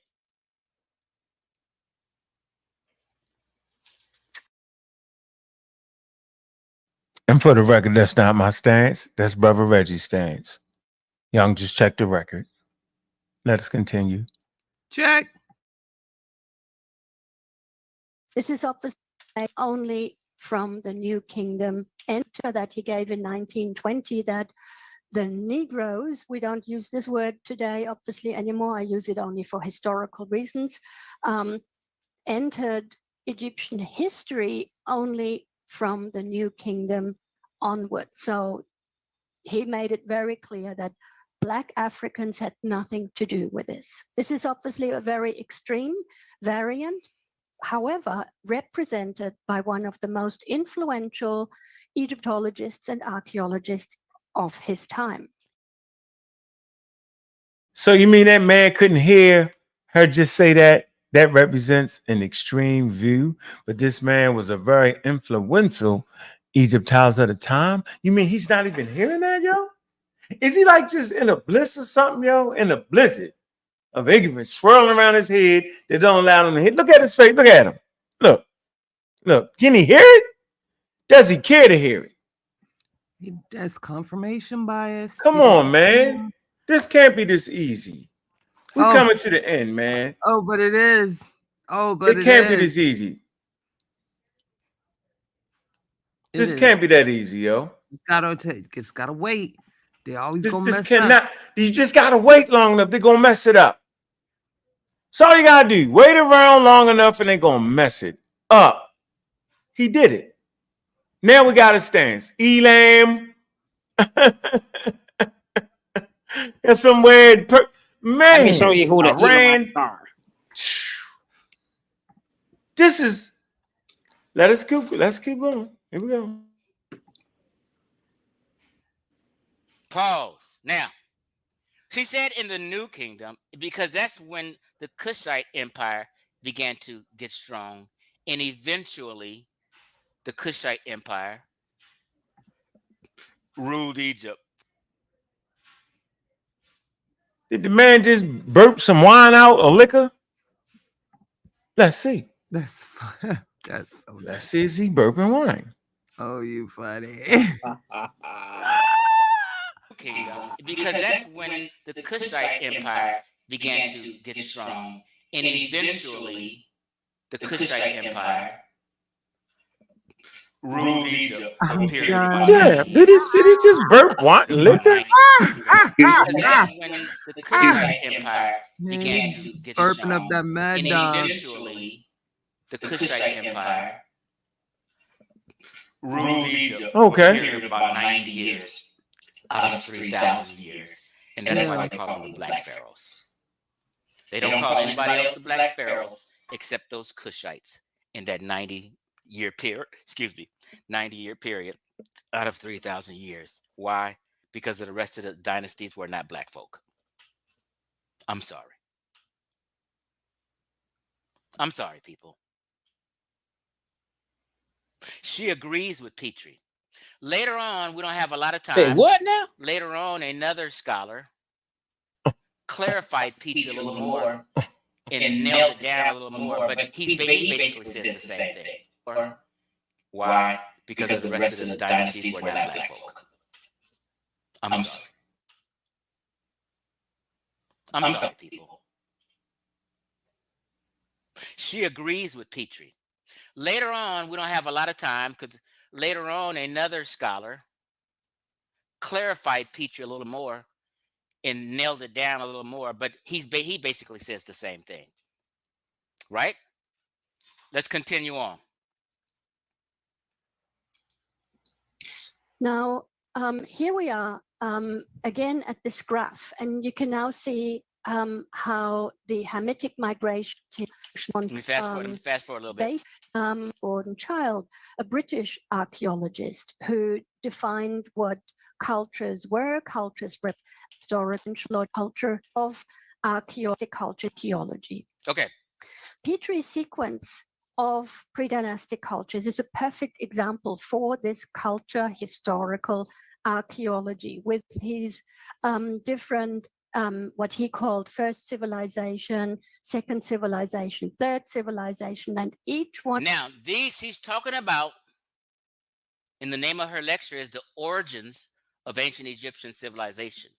She's basically talking about the formation of Egypt. Man, this can't be this crazy, yo. Man, she's giving you the history, the different ideas that were expounded upon in early Egyptology up to today. It's and she's giving you the ideas, the racist ideas that they had on the formation of Egypt. Wow. Can't he understand that? Yeah. And Petrie didn't even have dates. Petrie didn't even have the datings or none of that. Hit the link, man. We want some healthy discussion. Explain to me why. I ain't even got to finish listening to that because then he's going to bring the other guy on that still is on an external force. This when they start to move towards Africa. The next guy is kind of saying it's a mix with Africa. He's trying to move towards it. They ain't there yet. Tomorrow, Kaiser closer. Kaiser closer. to what they say modernly. He think that Petrie and Kaiser saying the same thing. They They not. not. No, because she going to show you the arrows. Yeah, you can see the chart right So there. He ain't even reading the white. Neolithic cultures in Egypt, Sultan invasion from Caucasus. The first civilization. That's his stance. Caucasian. From Libya, the Mediterranean, Africa. See? Second civilization, Gurzean, invasions from Eastern Desert or Syria, a Mediterranean country. See? And the third civilization, a dynastic race conquest from Elam, which is Iran. So, historic people in the third civilization, invasion from Libya, the Mediterranean, Africa. Second civilization, Gurzean, invasions from Eastern Desert or Syria, a Mediterranean country. And the third civilization, a dynastic race conquest from Elam, which is Iran. So, is Chief That's right about these early prehistoric people before Egypt formed, coming from Mediterranean areas all down the delta and then populating the Nile River and populating Egypt before they formed and Upper and Lower Egypt was unified. Yes, I'm right. I've been right. They tried to act like I'm crazy. I ain't trying to act like he was crazy. He's crazy. Nah, nigga, you crazy. Nah, nigga, you crazy. This is crazy. Let me play this again. This is his stance, y'all. Now we know his stance. We got him. He in checkmate. Don't let him squeeze out of that. Every time he run his mouth, say, yo, remember you said they came from Elam, Iran? Remember you said they came from Syria? Remember you said they came from Libya, Mediterranean? Start adding words. Remember he said they came from the Caucasus? Don't ever let him live that down. Any conversation I had with that man, which ain't likely, I will always say this. Elam, which is Iran. Syria, Eastern Desert, or the Eastern Desert. Mediterranean, Libya, never heard of that. And the Caucasus, crazy. What in the world is going on?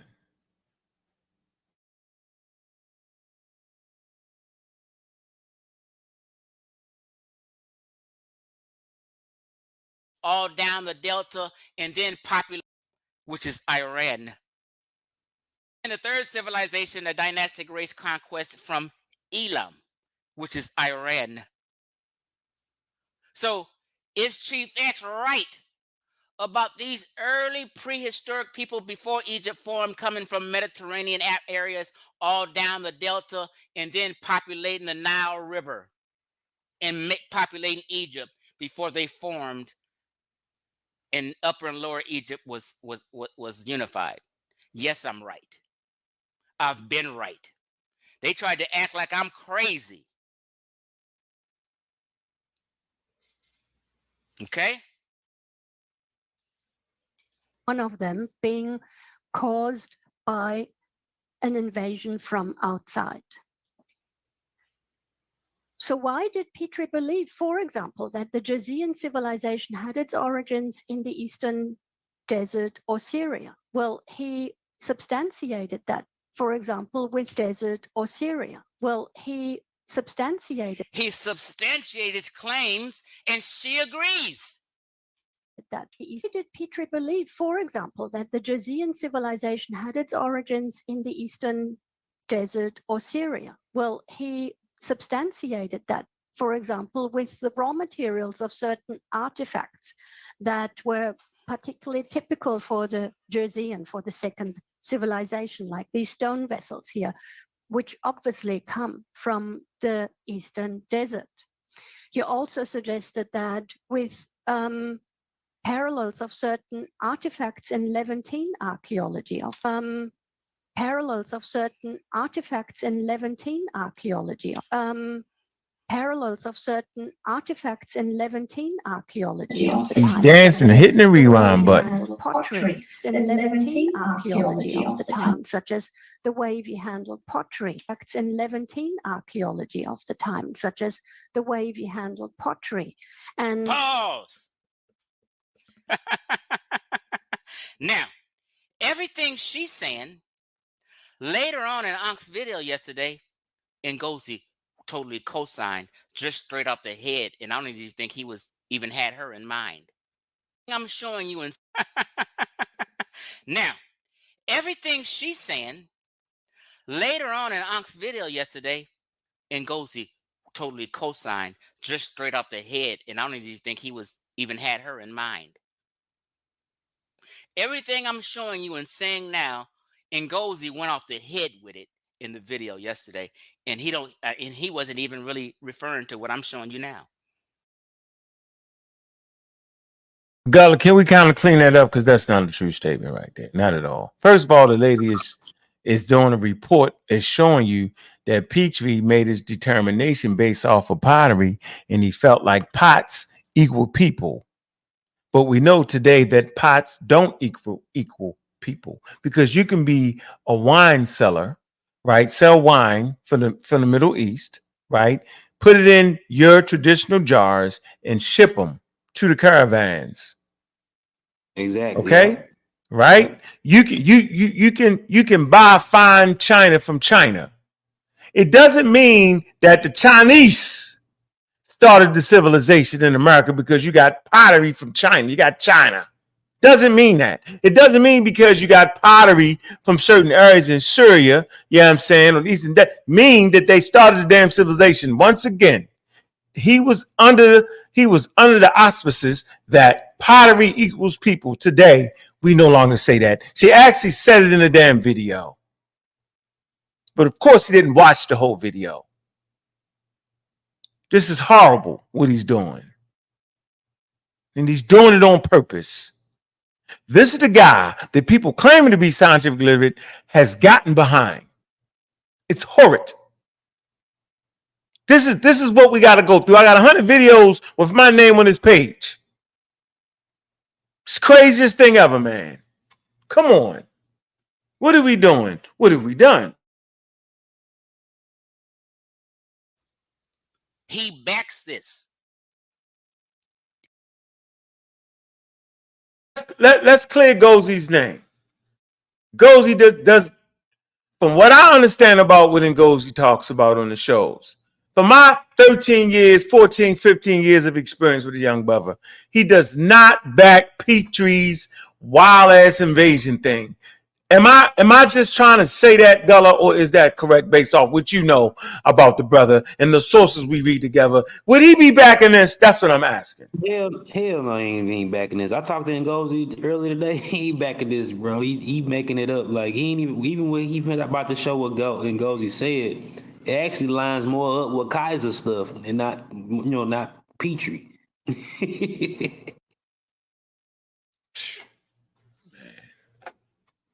Here we go.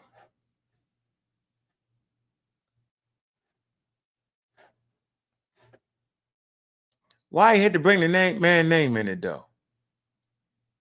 On a video where he mischaracterized the lady because he don't even understand the video he looking at. Ngozi agrees with Chief X. Let's go. What we have here in front of us is obviously this equation: pots equal people. So when you have new types of artifacts appearing in an archaeological context, this automatically means that we have the traces of migration, because these objects were brought by migrating people, migration because these objects were brought by migrating people to their new destination. To their new destination. What's their new destination? The population of Egypt, or the geographical area we know as Egypt today before Egypt was formed. Where they come from? Neolithic cultures in Egypt, Caucasus, the Black Sea, Libya, the Eastern Desert, Syria, Elam, Iran. This is all migrating people pre-dynastic time. This is all Neolithic cultures in Egypt, Caucasus, the Black Sea, Libya, the Eastern Desert, Syria, Elam, Iran. This is all migrating people pre-dynastic time. And not black folk. I'm sorry.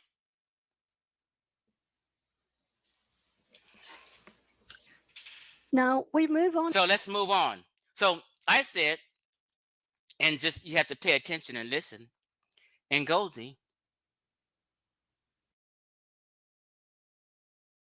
So I just want y'all to know that further on in the lecture, she says pots don't equal people. When she was saying pots equal people, she was saying that was Peachy's stance.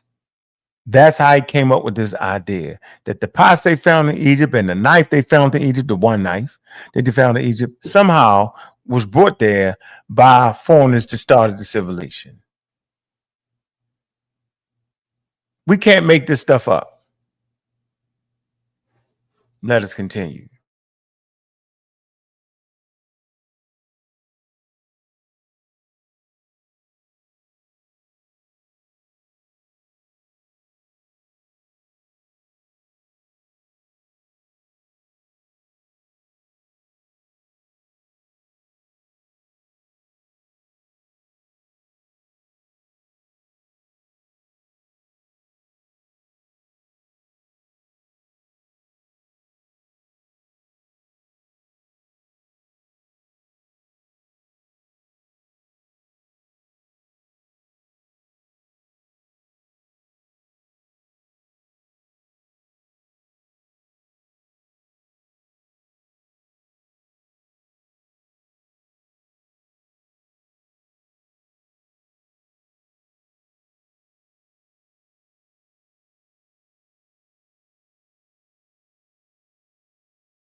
Are you playing?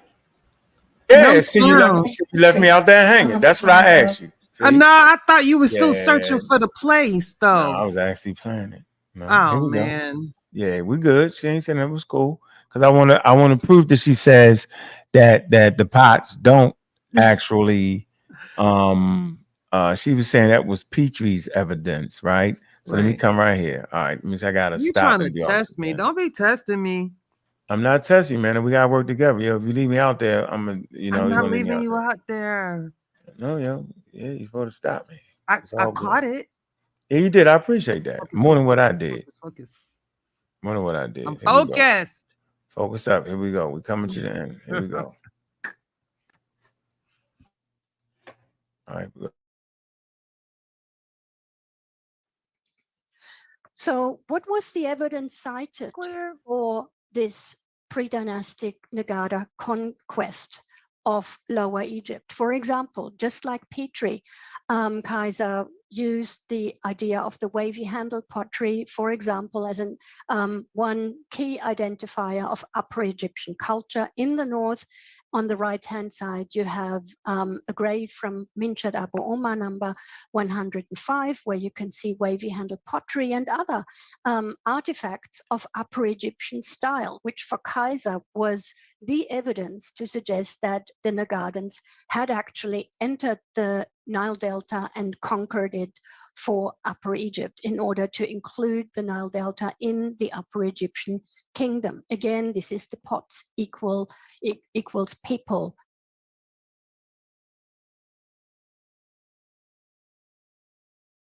Many of these concepts have now been left behind. However, the See, many of these concepts have been left behind. Like the pots equal people has been left behind. All right, Juju and Great. I hope you can see Clear. my internet connection is currently not very stable. I hope I'm still with you. There are two aspects which are still around in 21st century archaeological reasoning. And this is migrationism in archaeology and the ethnic interpretation of culture. And for this, I only brought you two quotes.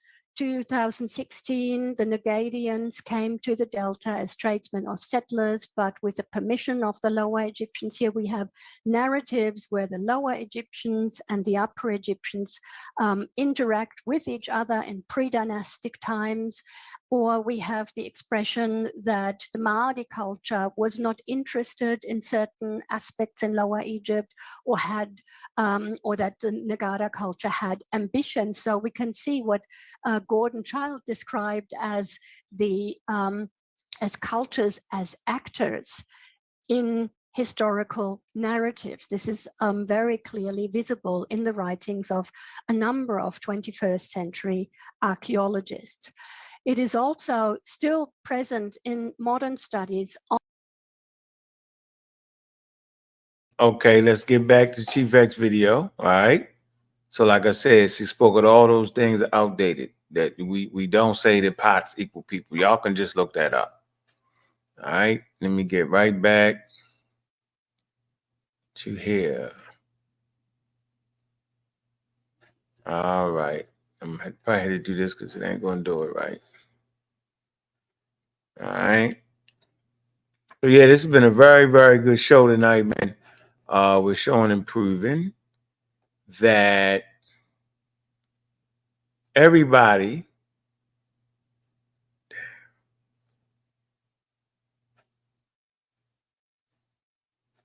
and we go.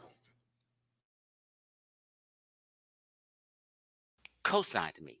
Clear. But I'm going to show you some other things to make my case real quick. Hold on. Where am I?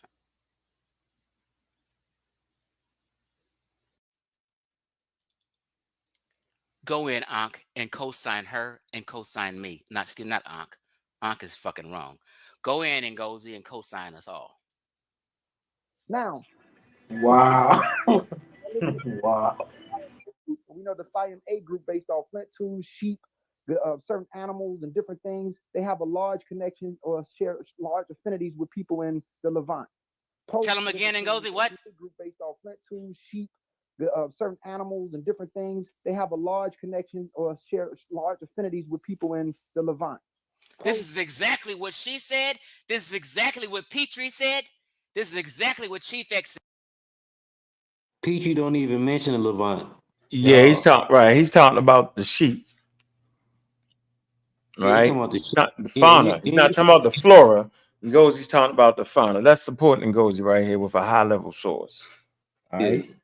Okay, hold on. Here we go. Here's the high level source right here that we got. A book from Germany. It's called Aridity, Change, and Conflict in Africa. And if you let me get out of here real quick. Gotta clear my man's name out, man, because you know these cats be doing too much, man. Hey, after you show your source, can I show one source? Yeah, of course. All right. So, all right. Now let me back them up with those goats and stuff. Hold on. Okay, now right here. Damn. Okay. So on page 82, it talk about the sheep and the goat and the dog. I don't know if y'all can see that. All right. You see it, goat? Y'all can see it, Gullah? Goat and sheep. Okay.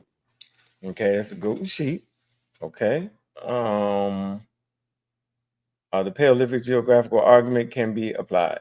Remains of these taxon in Africa necessarily domesticated because of the fossil record and modern biographical clarity indicate that true sheep and goat never lived in Africa. Y'all got that?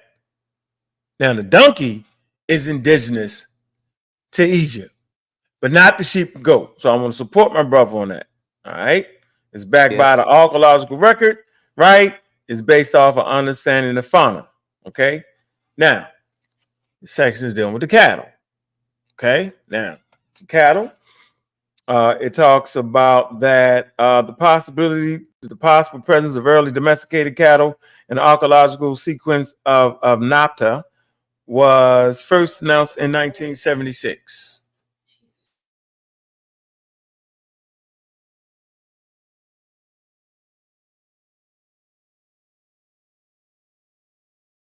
All right, hold on, let me get here. Let me see. Wait, where was I at? Produced a rich, later the work in NAPTA between 1990 and 1999 produced a rich harvest of floral remains. It says the comprehensive paper by Gutter, 2001, deals with these new samples that re-evaluate the older finds. Okay, and this reference to flora data from NAPTA and Bar Kisba is the following text: visits to the early Neolithic site at Bar Kiva in 2002, 2003 produced several more large Abova finds, which can be added to the catalog of Gunther. Let's see, respectively, the proximal materials. All right. The code. Let's see. The code. Wait a minute. The code. Anti-cultural. No. Anti-collating Novadorian board and the maxilla fragment with the milk molars. So they actually found an indigenous, quote unquote, species of cattle, but not the sheep and not the goat. And we know donkeys are indigenous to Egypt. Am I right? Am I saying that right, Gilla? Do I got that right? Yeah. The donkeys are actually indigenous to the Red Sea Hills because the Cushitic people domesticated, but they hit Egypt. They hit Egypt before they hit anywhere else. Okay. All right. Okay. You got the East African wild ass, you know what I'm saying, which is like a wilder relative to the donkey in that area too. All right. So I think you do got some variety of Asian cattle, but that the first one was domesticated was the indigenous African type, and that's actually in this book right here. And they actually give you pictures of different molars and stuff of the daggone cows right here. All right. It was the Bose primogenius, you know what I'm saying, which is a wild, you know what I'm saying, a wild oryx. Both, yeah, Bovid. The large bove remains, in principle, derived from wild cattle. Yep. Domesticated cattle, an extinct African buffalo, or fossil relative of this buffalo, the so-called African giant buffalo. Okay, in my view, and that the collectors of this buffalo should not be put into a separate genus, as it is close relative of the extinct African buffalo, to be called, how you say that? The Cirrus and Anquus. Man. All right. We won't support him on that because he was right about that. I don't know what that has to do with nothing else. I don't. All right. Now let me move. We moving on here. All right. Let's get you. All right. Here we go. Let me know, Juju. Said, let's go. Clear. Or post-Libertines or Neolithic Libertine farmers, who later become the Marimbi groups. But we also see the Fayumbi culture, and a little bit of the Fayumbi culture is connected to something called the Corenians. And the Corenians look like the remnants or old group of halflings that were still lingering around, according to the skeleton, the woman that was found there. So Afro-Asiatic is already spoken around this portion of the Nile. If we go back further, is already spoken was found there. So Afro-Asiatic is already spoken around this portion of the Nile. If we Did you hear that, Fetty? He said that Afro-Asiatic was already spoken. These are Afro-Asiatics. I mean, we understand who Afro-Asiatic speakers are, man. There's 6 branches of Afro-Asiatic, 5 of them is spoken in Africa, The rule of thumb is whenever there's a where you find the most variety of something, that's possibly their origin.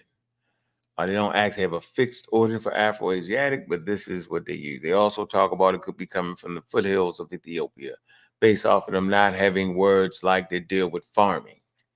These people were gathering grains. Is that statement a true statement, Gullah, or am I correct in that? Just to make sure. Yeah, you're right. And another telltale sign for a language is you hear me it, which is the German word for origin, is when you have a diversity of the language in a particular area. You know what I'm saying? That's most likely the origins of the area. You know, so where it started at. Mm-hmm. Absolutely. All right, let's move forward. I want to get him trying to figure out. Did he say something about?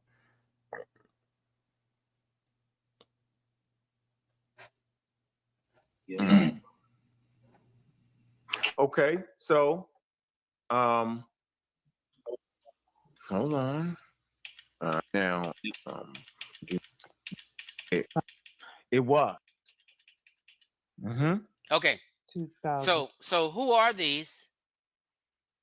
Well, let Ngozi finish. He starts again at 2 hours and 6.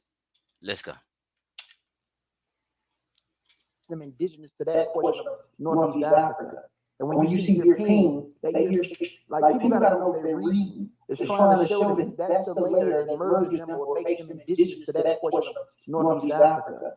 And when you see European, that European is basically talking about ancient Middle Eastern populations, especially this Coptic component. European is basically talking about ancient Middle Eastern populations, especially this Coptic component. That European is basically talking about ancient Middle Eastern populations, especially this Coptic component that is shared with all of them, which is an indigenous North African and ancient Eurasian component that merged together that formed those populations there a very long time ago.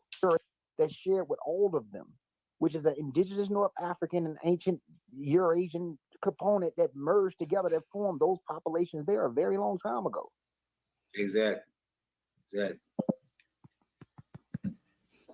It's not like nobody else. It's not like the population that we come from. We have nothing to do with that. Tell him again, Ngozi, we got nothing to do with it. We're gonna stop right there. I think we all understand that African Americans have nothing to do with that northeastern population. Anybody promoting that is pseudoscientific. We reached to the end of our program at this point, man. Did anybody, you said you had a source you want to put in there? I just don't like the mischaracterization. Last time I checked, people on the pseudo killers, we disagree with the information, man. Right? We're not trying to overthrow science to fit our narrative.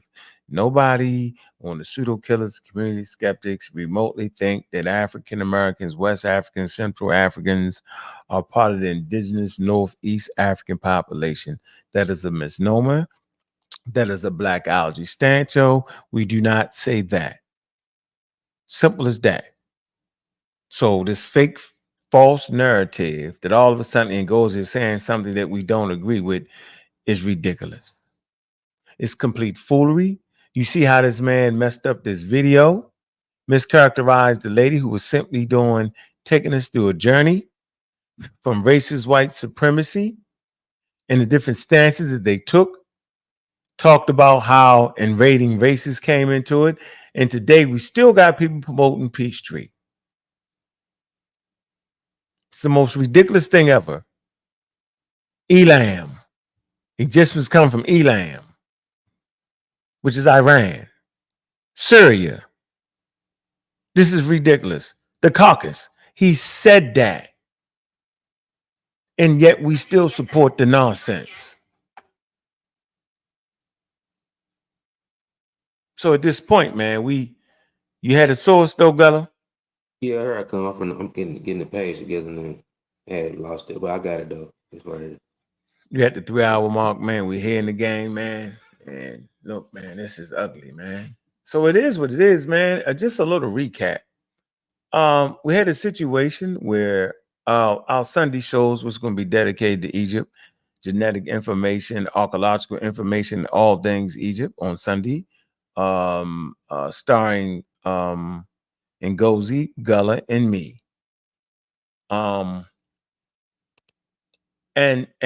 And we played a video, Dr. Christina, and she was giving us the history of Egyptology. Dr. Kohler. Dr. Christine Color, right?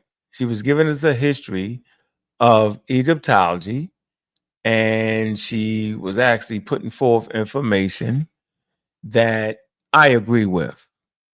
The information was taken, chopped, and screwed and misconstrued into saying she was stating a racist stance by Petrie. She did not support that. She was simply showing us what was put forth in the 1920s or 19. It's crazy. That's what she did. So, man, I don't know how anybody could put that back like that. No, I don't want you going. No, come on, JJ. I'm not going into nobody like that. Yo, we're gonna be respectful, yo. Even when they're not respectful, yo, we not doing it like that, yo.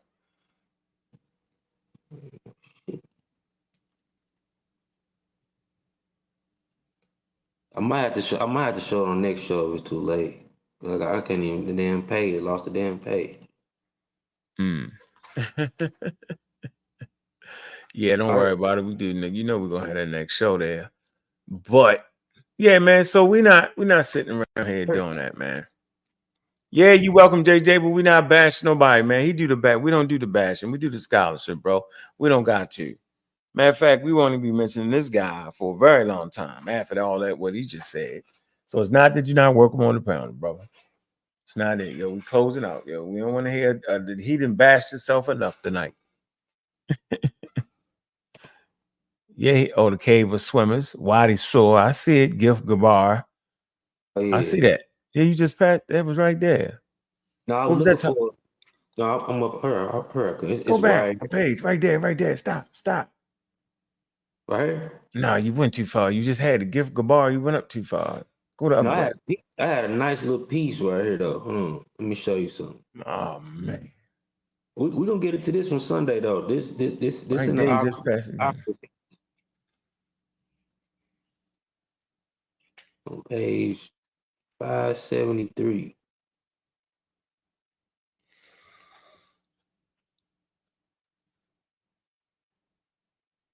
Here we go. Here we go. Right here. Yeah.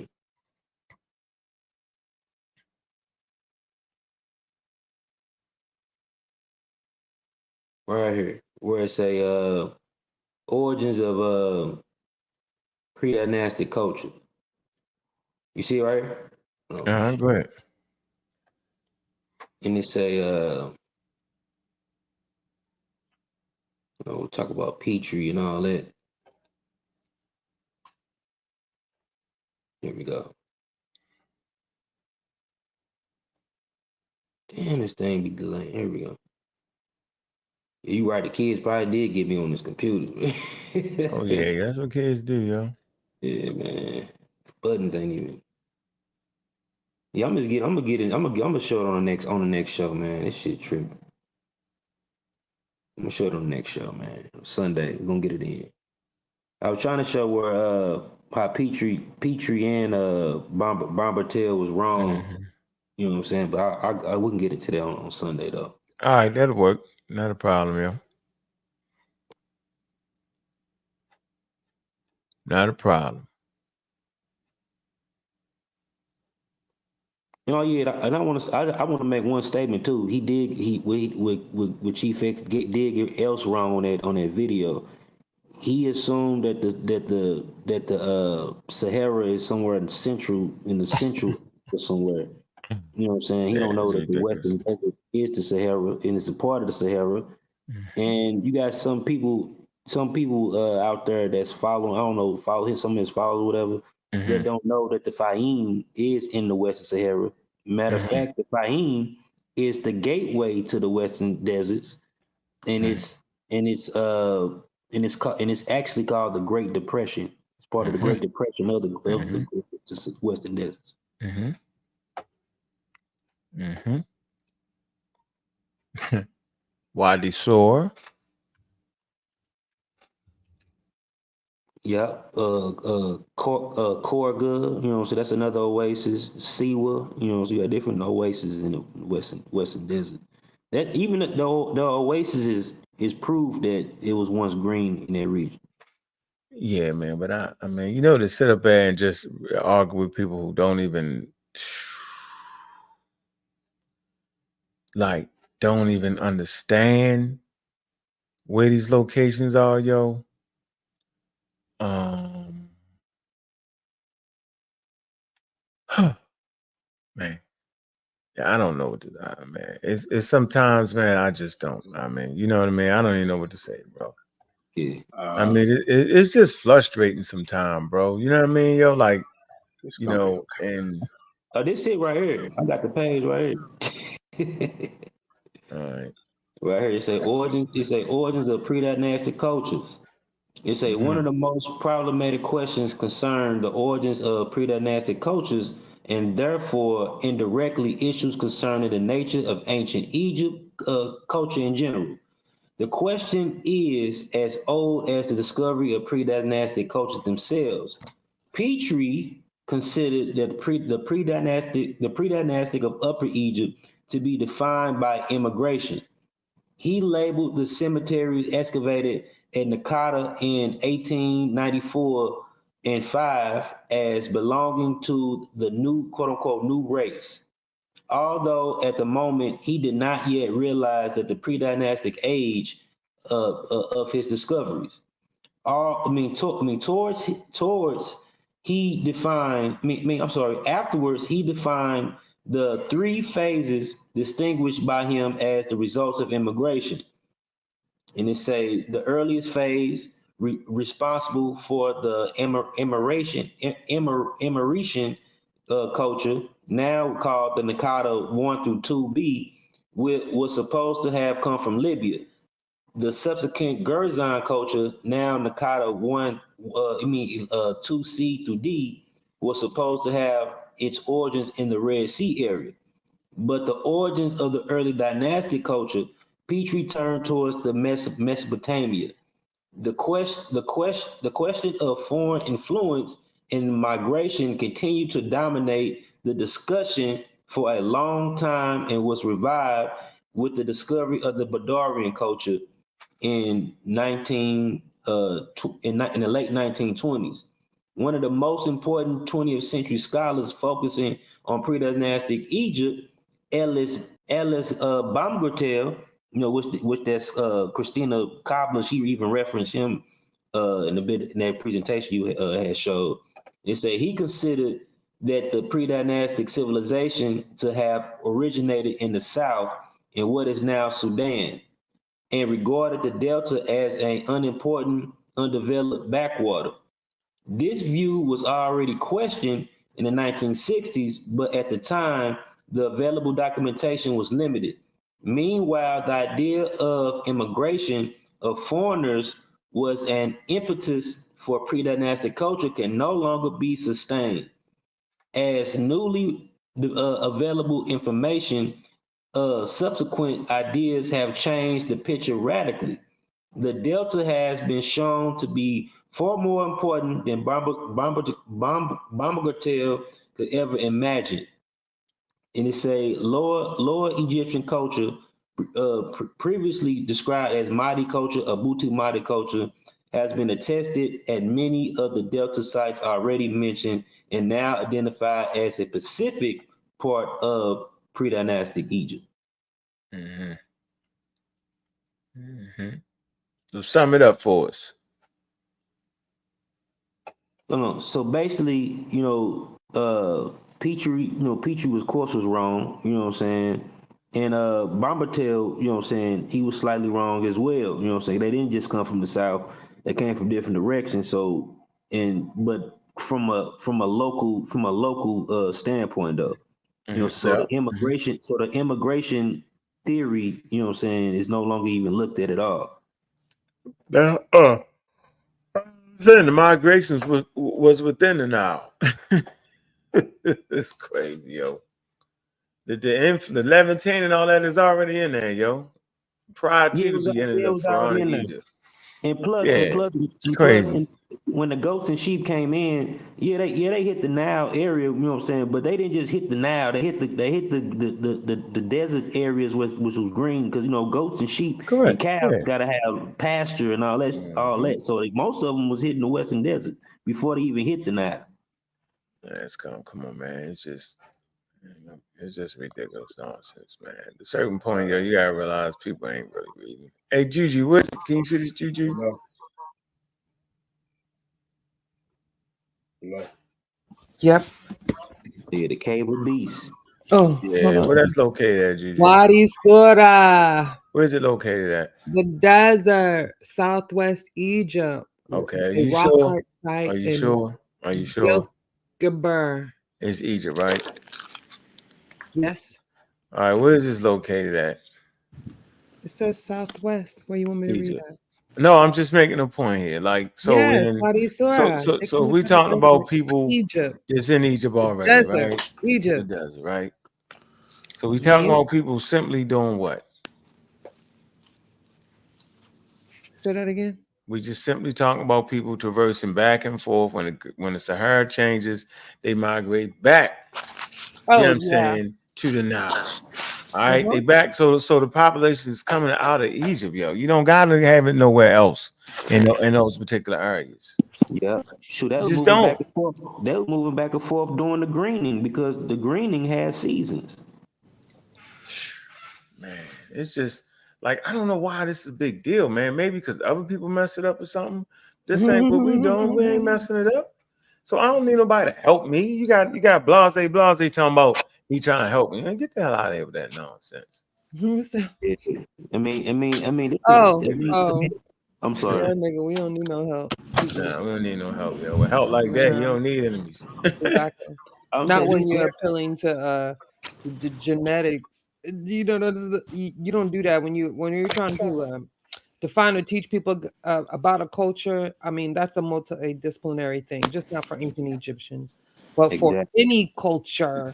So yeah, you just can't appeal to one discipline and say that's the set all be all. That's what you really. I don't even want to hear that. That's where you hung it up at. That's that no Babel. Western Desert, the Western Desert, which once was green, is 88% of the country.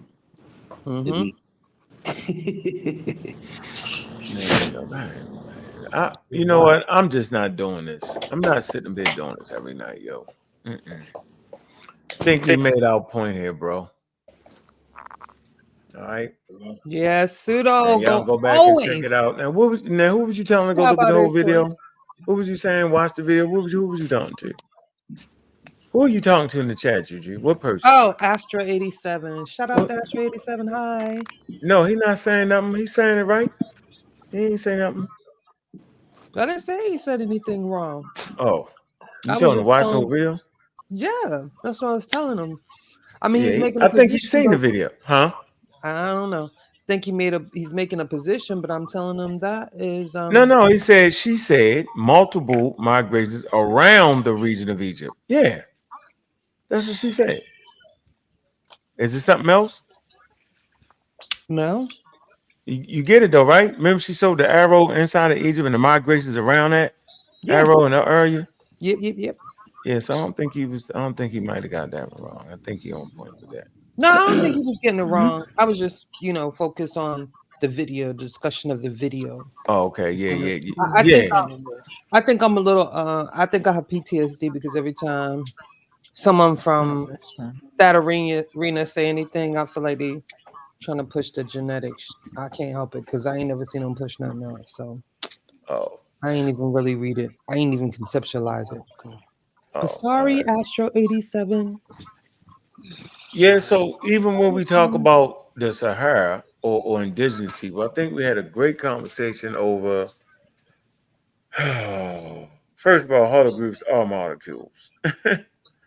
And make they're composed of genes, which is composed of molecules, yo. So we ain't gonna sit here and argue on those damn molecules like that, yo. We ain't gonna do that. That Molecules. doesn't make no sense, man. It's crazy, man. So Dang. I'm not able to do that. Molecules. You know what I mean? Like I'm just not ready to fight that and argue that. What I want to say is this pre-Egyptian, pre-Saharan migration. Um, Man, I'll be having so much on my plate with this right here, man. I wanted to find when we was talking about indigenous people. I can't quite remember where did I put that at. Okay, Hey, brother, let me know when I can speak. what do you want to talk about? Go ahead. I, I'm just waiting to I didn't want to No, go interrupt ahead. What you, do you want to say? Go, just get it in. Come on. bro. I mean, it seemed like Chief X over here got y'all shook up, man. I mean, I don't Oh man, let me understand. get you off this damn panel. Hold Yeah, on, no, bye, no, no, no, bitch. no, no, don't do that yet. Don't do that. Bye. Nah, you out of here, yo. You You got said the time for wrong that. shit. I ain't got time for that dumbass shit. The hell wrong with you, man? Got it shook up. What are you talking about, bro? This nigga ain't even listened to the video. This is what I'm talking about. It's We just ain't crazy. shook. Shook. Yeah, boy, this is a reaction video. How are we shook, bro? Man, let's get off of it, man. He got time for that, man. Knew he was gonna come in here with the nonsense, bro. I ain't got time for all that, yo. Yeah. Then he want to try to bang on Chief X. Man, go bang on him on your channel, yo. Yeah, do that. We don't gotta bang, yo. We let the person beat theyself up. Think it's in fine order, man. So I couldn't. What the hell was I trying to find? I was trying to find. We had a great article, man. Shit, man. I don't know where I put that at, Juju. Which Remember one was it? we had the dad going the Sahara joint. I know we read it. Oh, I got it. Yeah, it was right here. Yeah, we like who are these people to go against scientific articles, yo? And we accept all the scientific articles around the Nile, the different entry points. This is what we saying. So it's important to understand the Green Sahara left behind fossil records. Reconstructing reveals how people living along the banks of the Nile may have relocated as climate change and flooding increased during the African humid period. They relocated, so they was on it now, and they relocated. We see this. We see this in this particular we see this in this particular paper right here. Simply shows the relocation, y'all. Look, and we doing it over and over again. This is still in Egypt. Look, Gif Gabar, we just showed you. Look, Give Gabar later occur. Look, man. This is in Egypt, y'all. Is this not in Egypt, Juju? Is this not a map of Egypt? Oh, it's definitely a map of Egypt. So what I mean, what's the problem here? So you trying to tell me that the population didn't come out of Egypt? They came from somewhere. He got them all the way up in Iran. Man, This they is the Green Persian. Sahara. Gullah was talking about this Oh, part. Jesus. You see B? Look at B. Gullah was talking about the Fayoum up here. I That's see in the B. damn Sahara. Correct. Yeah, that's the Okay. gateway to it. Okay. So right here, 8,000 and map A, right? This is during a desertification period when the Green Sahara left. Mm-hmm. All right. The people moved towards the Nile because for water sources, the rivers is drying up. Right. Clusters. So they cluster. They cluster in Sudan and Egypt. Correct. Right All on right. the line. Then B, 8,700, they fan back out into the Green Sahara. Why? You tell them, Gullah. Tell them why they leave the river, Gullah. Because the rain, because the winter sea, well, the summer the tides get high. You know what I'm saying? Flooding. Man, would you tell them again, please, yo? And it's ferocious. Too much. You act like people is running across. You ain't crossing there. It's flooding too much. Just flooding. So it makes sense. It's crazy. It makes sense to go back into the Green Lakes. Fish falling all over the place. When you go into the Sahara now, you find fish bones all over the place. Food all over the place.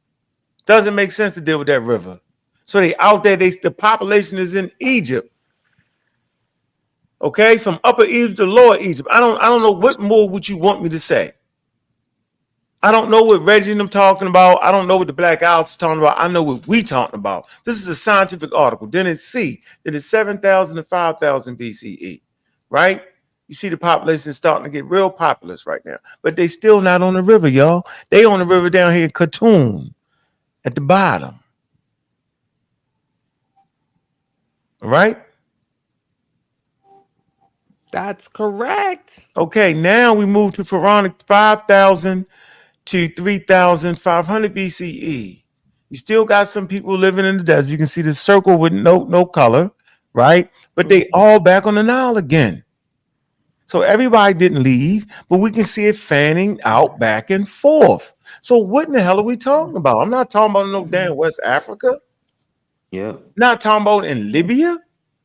Talking about in Egypt. So if y'all sitting here acting like the population didn't come from these areas right here, you tripping. And you can add into the Levant for all y'all Levantian niggas. Yeah, and remember, like I said, that source I showed the other day, it's probably even more dots than this, especially in the Delta, because the alluvium of the river, you know what I'm saying, in the moist areas, it's hard to find certain things. So it's probably more like they found a couple of more new things in the Delta region though, but it probably was more dots too that was near the river, but they just left, like, you know, so they didn't go that far during the winter and just came back, you know what I'm saying, when the river settled. It's right here. Here's the source. It say during the African human period, the frequency of heavy rainfall events arose fourfold. Okay, arose fourfold. You know what I'm saying? 4 times. Increase in flooding of the Nile. The flooding forced population to migrate out to the fossil rivers. Did y'all hear that? Why are y'all listening to these people? Blase talking crazy. He don't know what he's talking about. He doesn't understand archaeology. He doesn't understand climatology. He understands none of these things. He can't get behind the paywall.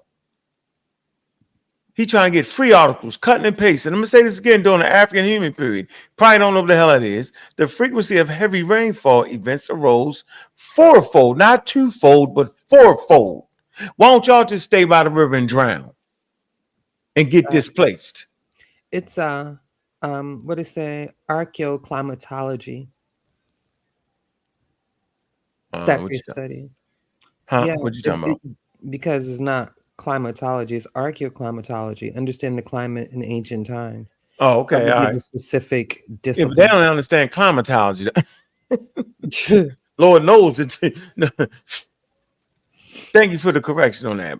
No, I wasn't correcting. I was adding because we read that in the source recently. That's why. Oh, I feel like okay. that makes better sense, and that has better context, right? Okay, well, they gotta learn what climatology is anyway. They don't need the hell that is. You know what I mean? They wouldn't be arguing with us. They understood Yeah, climate. they think the Green Sahara was just one big climate over the whole green part. They don't know it was different climates and stuff in that. You know, It's it crazy.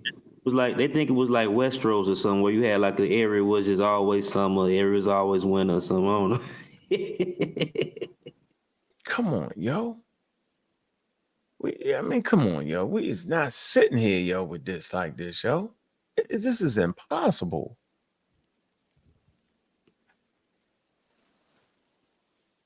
Look, can y'all see this? Y'all all see this, right? Yeah. Sahara periods. Look, North Africa today. Humid North Africa. Simulated. Look, do y'all see that? Let me make this a little bit bigger for y'all. Yes, we can see it. Chotes, Farzan, Annette, Lake Chad, Lake Darfur. Takana. They ain't never heard of Lake Takana. They ain't never heard of Lake Chad. In my book, I got Lake Mega Chad. Right? Egypt is all the way over there. So so I'm not a wild human being when it comes to this because the people in our group are intelligent. So I could never say they was all the way over here and walked over there. Would never say that. It I was wouldn't say they green in was all the way Arabia. over here and walked all. I wouldn't say they was right here and walked all the way. I wouldn't say that. I wouldn't say they came all the way from Lake. I wouldn't say that. I'm saying it happened right here in this part of the Green Sahara. That's what I'm saying. Yeah. It was Why they parts of keep playing that game, bro? it's parts of Arabia as you see was green, especially on the coast. This is ridiculous conversation, bro. You know what I mean? Yeah, man, they just play too much. Yo. Like they don't have it, right? They don't have the understanding. All right, I know this is the map I use in my book right here, yo. I use this in my book to mark it off for y'all. I use this very map right here. Tassili. When anybody saying they came from all the way right there, yo, who says that? It's not in my book. I don't say that in my book. The Dar Plateau. I don't say that. It's in West Africa. I don't say that. I say none of that. So why is the person trying to help me? Yeah, them Tell me you different. better watch out. They're gonna attack. Ain't nobody from North Africa gonna be able to defeat science on damn Green Sahara. What we talking about here? Right. Come on, man. Done with all that, man. This is a great website right here, man. All right. While people running around making up stuff, wild out evolution of African human periods. I'm gonna put this for y'all. Read that. Get away from from the people talking reckless. Yeah, come on, man. Just a bunch of reckless people. Yeah, I can't do it. Yeah, now I realize they have absolutely nothing. Their champion has fallen. He has killed himself. Simple as that. Go find somebody else to play with. Craziest thing ever. They thought Egypt was always a desert of its own. No, that's crazy, man. What they was thinking, yo? I'm trying to figure out what they was thinking, yo. Go all the way over there for the you already in the Sahara. Why would you have to go all the way over there for it to be Oh, here you green? go. This is better. Can y'all Juju? You see this? Oh, where you at, Juju? I need you. Gala, where you at? Yeah, I You see it. see it. This is beautiful, man. Ain't it, yo? Yeah, it's hard. Green Sahara is hard, ain't it, yo? You can see the different terrains, the different Mm-hmm. ecosystems. Mm-hmm. It's called geography, y'all. All right. You can see the rivers fanning off. You see the rivers and stuff fanning off? See that? Mm-hmm. See all the rivers right there? See that? Yeah, but the population from Egypt is coming from within Egypt, all over Egypt, yo. It's a homegrown African civilization, yo. Yep. That's why during the after the desertification, that's why the Berbers and the Amazigh had a foothold on salt and traded it with the West Africans. Where do you think they got that salt from? Mm, mm, mm, mm, mm. Yeah, and so we got scientific articles on the people of the Green Sahara. All right. Once again, we have scientific articles on the people of the Green Sahara. Get Cooper and Copeland, 2006, Climate Control, the Holocene Occupation in the Sahara. We'll put this in here for y'all. All right. Y'all go do your homework, man. Don't get dismayed. All right. I'm putting it in there for y'all. Putting that work in there for y'all. All right. All right. Studying this explores how climate change influenced human migration and settlement in the Sahara, contributing to the broader understanding of Africa prehistoric population dynamic. You got Drake and Bleach. All right. Ancient watercresses and biography of the Sahara explained the peopling of the desert, proceedings of the National Academy of Science. Gonna put that in there. We just bring it home to big boys now. We tired of playing with y'all. Yeah. All right. Tired of playing with y'all. Right? Y'all bluffing. Yeah, It we says got this this. paper discusses how ancient river systems, you just talked about that, Gullah, in the Sahara supported human migration and settlement, offering insight into how populations moved across the desert and adapted to changing environments. Mm-hmm. Lesian and Katz, high resolution pollen record from Core, Gulf of Guinea, documents the history of the Holocene climate in West Africa. Yeah, y'all don't even know how that happened. Yeah. Yeah, Yeah. you had like you see them steeps. You had like in the central area. That's where the steeps are real tropical. You know what I'm saying? Got tropical grassland, but then like more toward the north, you had Mediterranean type flora and fauna that stretched further south. You know, and met up. You know what I'm saying? Met up with them steep areas too. So we had we had a lot of different terrains and different ecosystems in the Mm-hmm. region. Mm-hmm. Now, that particular article provides data of climate change in West Africa during the Holocene, shedding light on how environmental conditions in the Sahara may have influenced human settlement patterns. You got Hall, The Dawn of African Pastoralism, the Introduction Review, Journal of Anthropological Archaeology, right? And this review focused on the origins and spread of pastoralism in Africa, with a particular emphasis on the role of the Sahara as a key region for early pastoral societies. This is a must read. Yeah, Don't yeah. come to me telling me you helping me. I don't need your help. Come on, Augustine Hall. That's where it's come from. That yes, Hall. Yeah, Yep, you see it? That's a brother from Cameroon too. Mm-hmm. Mm-hmm. Mm-hmm. Delory, dry climate events and cultural trajectories, adjusting the Middle Holocene pastoral economy in the Libyan Sahara, desertification in the third millennium, proceedings of the International Conference, page 157 to 67. And this work examines how pastoral communities in the Sahara adapted to the dry climate events during the Holocene, highlighting the cultural economic changes that occurred in response to environmental processes. It says these articles provide a broad overview of the environmental cultural dynamic that shaped the human population in the Green Sahara. They cover topics such as climate change, migration, and the development of early pastoralism, offering a valuable insight into the people of the region during the Holocene. These are the works we're reading. As I read off the sources, Gullah is telling you who the hell he is, telling you who they is. So we're all reading this material. You just pick the wrong ones, man. Everybody need to go back to their lane. Simple as that. Yeah.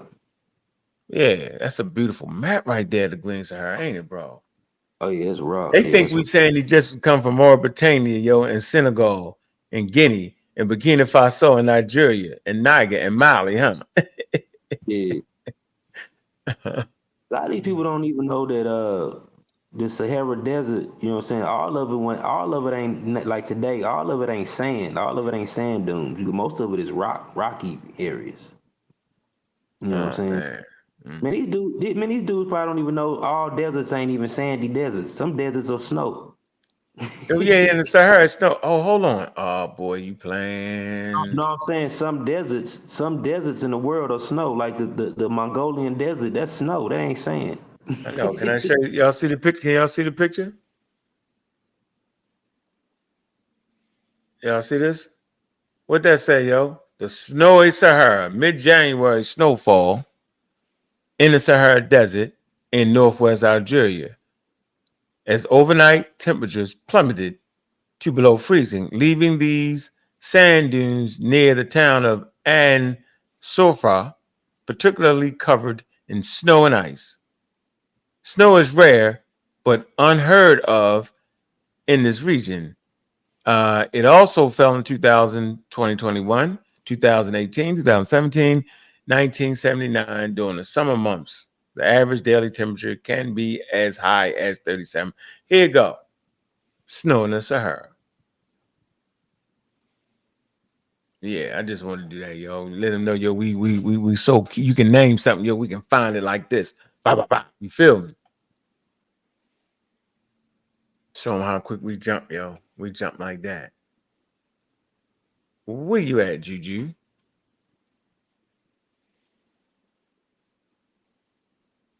Shit's faded down the stretch. All right, nobody faded down the stretch, Juju. Where is Juju? We want Juju. What do you want? What do you want? What do you want? You disappeared. You in there playing in the chat, boy. I'm not. Well, I mean, Yeah, see, I don't was- say it. Don't say it. Oh yeah, that's what I was talking about. You got what you call cold deserts too, like the Gobi Desert in China and Mongolia is snow. It's like straight up snow. And it's cold. You know, they all deserts not hot temperatures. You know, desert just mean a desert lack of vegetation. You know what I'm saying? good point. Yeah, deserts get cold as hell at night, so it can't be because it's hot. In the black community, you got food deserts. Yeah. Exactly. Yeah. That's why we all die from heart disease. Counterintuitive, just like They water call 'em- scarcity doesn't Or they mean a call lack them of water. the cold ones. They also call them polar deserts too. You know. Mm-hmm. Explain Especially that, like the Bella. one in Greenland. They've been doing the Greenland desert is pretty amazing. They was able to extract DNA from ice cores from 2 million years ago. I mean, like Antarctica, like certain places in Antarctica, you know, so will be considered a desert. You know what I'm saying? Because that's a polar desert. Mm.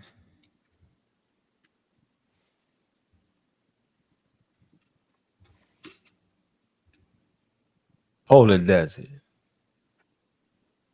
Hold on, indigenous. But the Gobi, you look at the Gobi Desert, Gobi, that's in China and in Mongolia.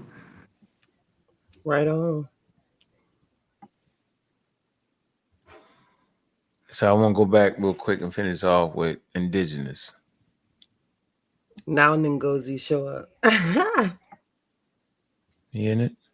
He was over there having sparring, beating somebody up. Oh yeah, you had to get out of there, James. He You did. had it off. Neanderthal Jane, it just run you. You hit that link if you want to, Gozy. Yeah, he don't know the difference between a species and a generia. Here, what? Oh man, y'all just y'all.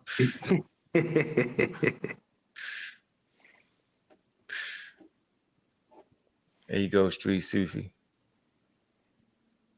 Yeah, man, y'all crazy. You can't even talk. You think the incursion of Neanderthal genes and Homo sapiens sapien changed it to another human or something crazy like that? You sitting around listening to that, yo, I ain't drive you crazy, man.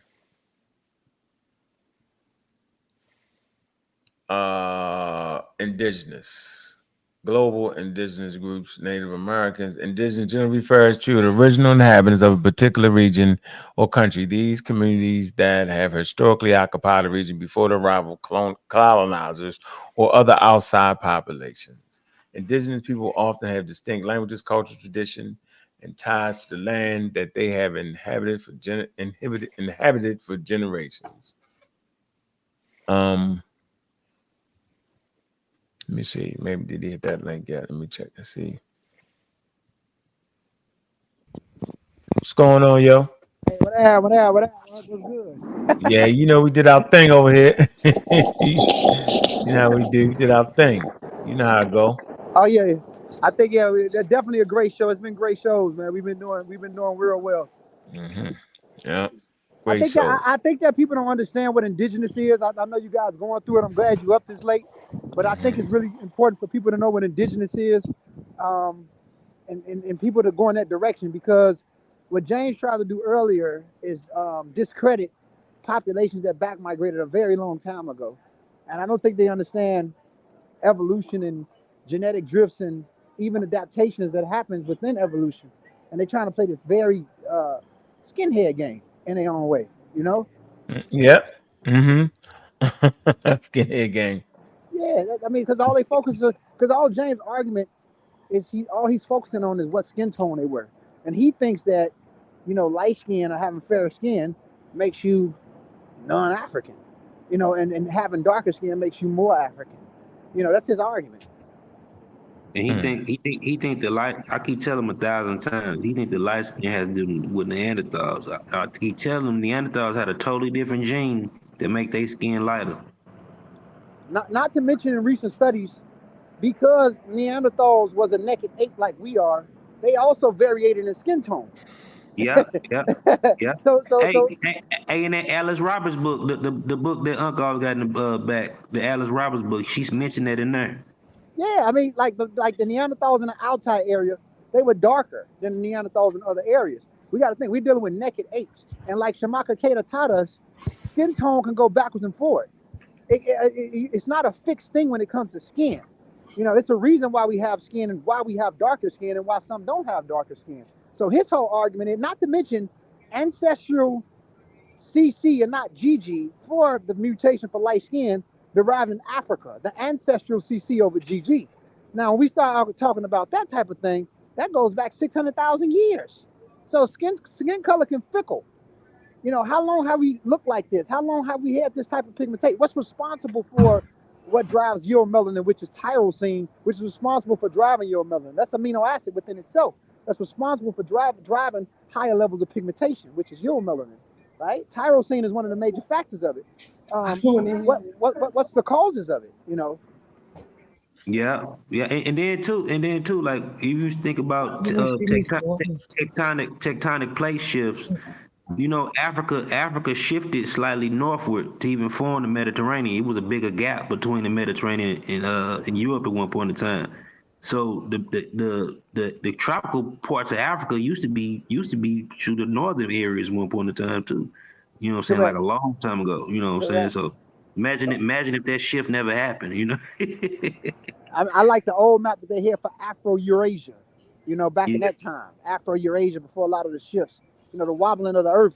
That shift occurs on a larger scale every 25,000 years. So you find a lot of backwards and forwardness going on. But if you look at that older map, like Brother Gullah was talking about with the tectonic plate, there's been a lot of movement going on, even before our species arrived. So Yeah, it's still what crazy. these people call what they call they got African features. It ain't no African features, equatorial features. It so happen to be in the equator. That's just features you get in the equatorial regions. Shit, not to mention that a lot of people that we think that's old isn't as old as we think morphologically speaking, because the earlier humans in Africa didn't look like the population that you find in Ghana and Togo and Sierra Leone. Some things is later derived even amongst us, morphologically speaking. Oh yeah, yeah. So there's a conversation about genes and the incursion of genes. So does the outside incursion of genes to back migrate into a population make that population stop being indigenous? The answer is no. The introduction of outside genes into indigenous populations does not make that population stop being indigenous. Indigeneity is generally based on historical, cultural, spiritual, and territorial ties rather than strictly on genetic purity. See, here are a few points that explain it further. Cultural continuity. Indigeneity is deeply rooted in the cultural practices, languages, beliefs, and community ties. As long as these cultural elements continue to be, the community maintains its connection to the ancestral land and traditions.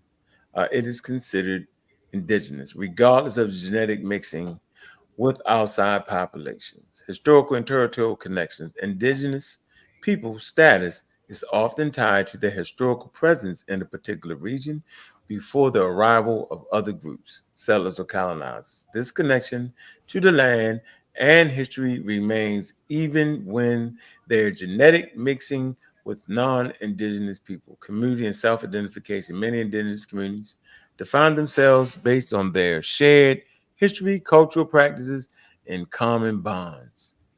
Yeah. So Yeah, I just wanted to yeah, put that out there for y'all in the air, man. I think y'all need that. yeah. You want to So add something, Agozi or Gullah? like Soy Kenyatta, he was the term endogenous. You know what I'm saying? Because the Mm-hmm. people move around so much in gene flow. Mm-hmm.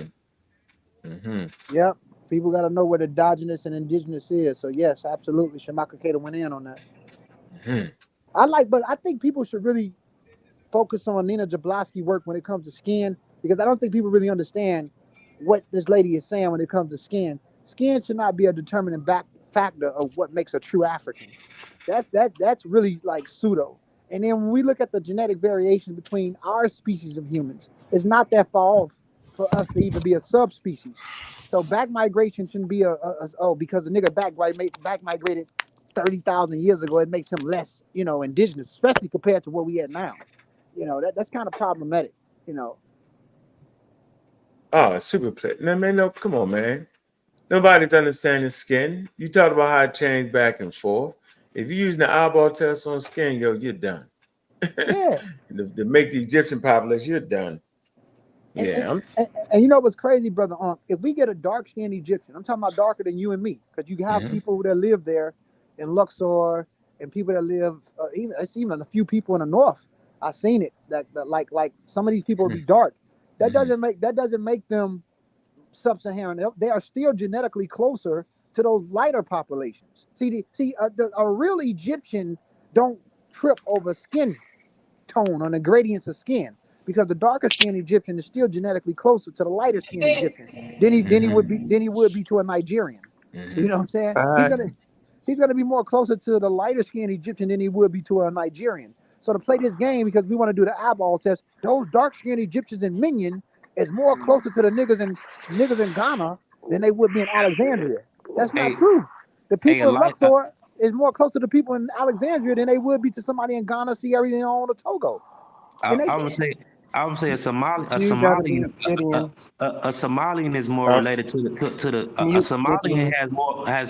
has more relation to a Delta Egyptian more so than he would a Nigerian or a person from Ghana somewhere too. mm.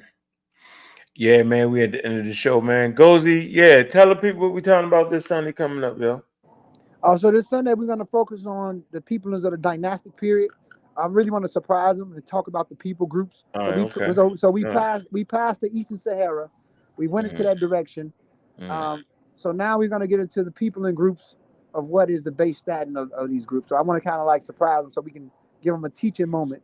We're gonna take a Oh yeah, snapshot of every layer of time. Mhm. oh yeah. All right. We go All right. we go to the prehistoric history article too on wiki talk about the people and all that. Yeah, man. So that's what we at, man. We doing our things at the levels, man. And them funny guys, man, they funny guys. Yeah, man. Y'all know what it is, man. I appreciate everybody that came through, man. We in the game, man. I feel like I'm me now, like I'm in my space. I'm in my zone. Yeah, we can't turn it up now like that. Don't get me round. And I think anybody around me would So really that's where we agree. at, y'all, man. We doing it like we supposed to do it, man. Yeah, Man, saying big things up without the a conscience Juju, in my man. Big head up the Gullah, myself. man. Where to a blind person finally Big up the seeing Dozy, itself. man. Wearing my hollow on my sleeve because that new fashion Gideon sell. Block. And I don't want that jacket if I gotta ride a coat.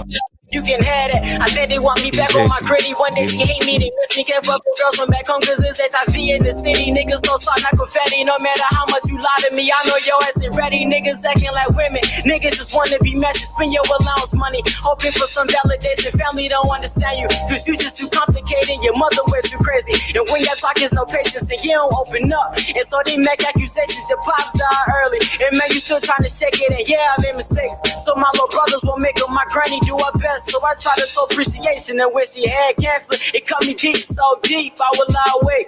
Toss and turn, no sleep, ain't have an appetite. So half the time I wouldn't eat, then she poured through. I exhaled, they hit my knees, man, I couldn't breathe.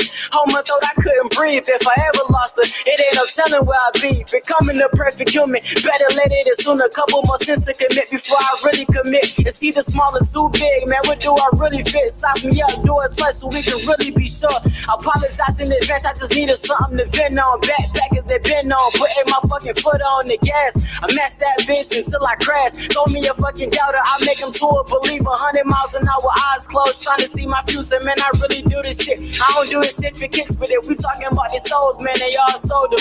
Keeping greatness in the box, man, I'm claustrophobic. Don't mind me putting it in a pretzel like she doing aerobics. I told him, I be that nigga that you gotta get a verse from. They have fun and have fast. I wanna put away funds. You in your mom's class, every chance y'all get is you accept your step brothers on some bro to bro shit. Only to find out they apply to you quick. Man, I'm just saying. I'm just doing me. I'm just trying to make it. You niggas don't inspire me. I should be your fucking inspiration. Man, I should be your damn inspiration, man. You listen to your host, man. Bobby Banger. God Killer. We doing our thing over here, man. Stay away from the pseudos, because y'all know what we say around here, man. A pseudo always dies at its source. Big up to the community skeptics. Man, like and subscribe to the program, man. Go ahead and get in that server, man. We got them one-on-one classes, man. Y'all know what it is, man. With that, we out. I see you.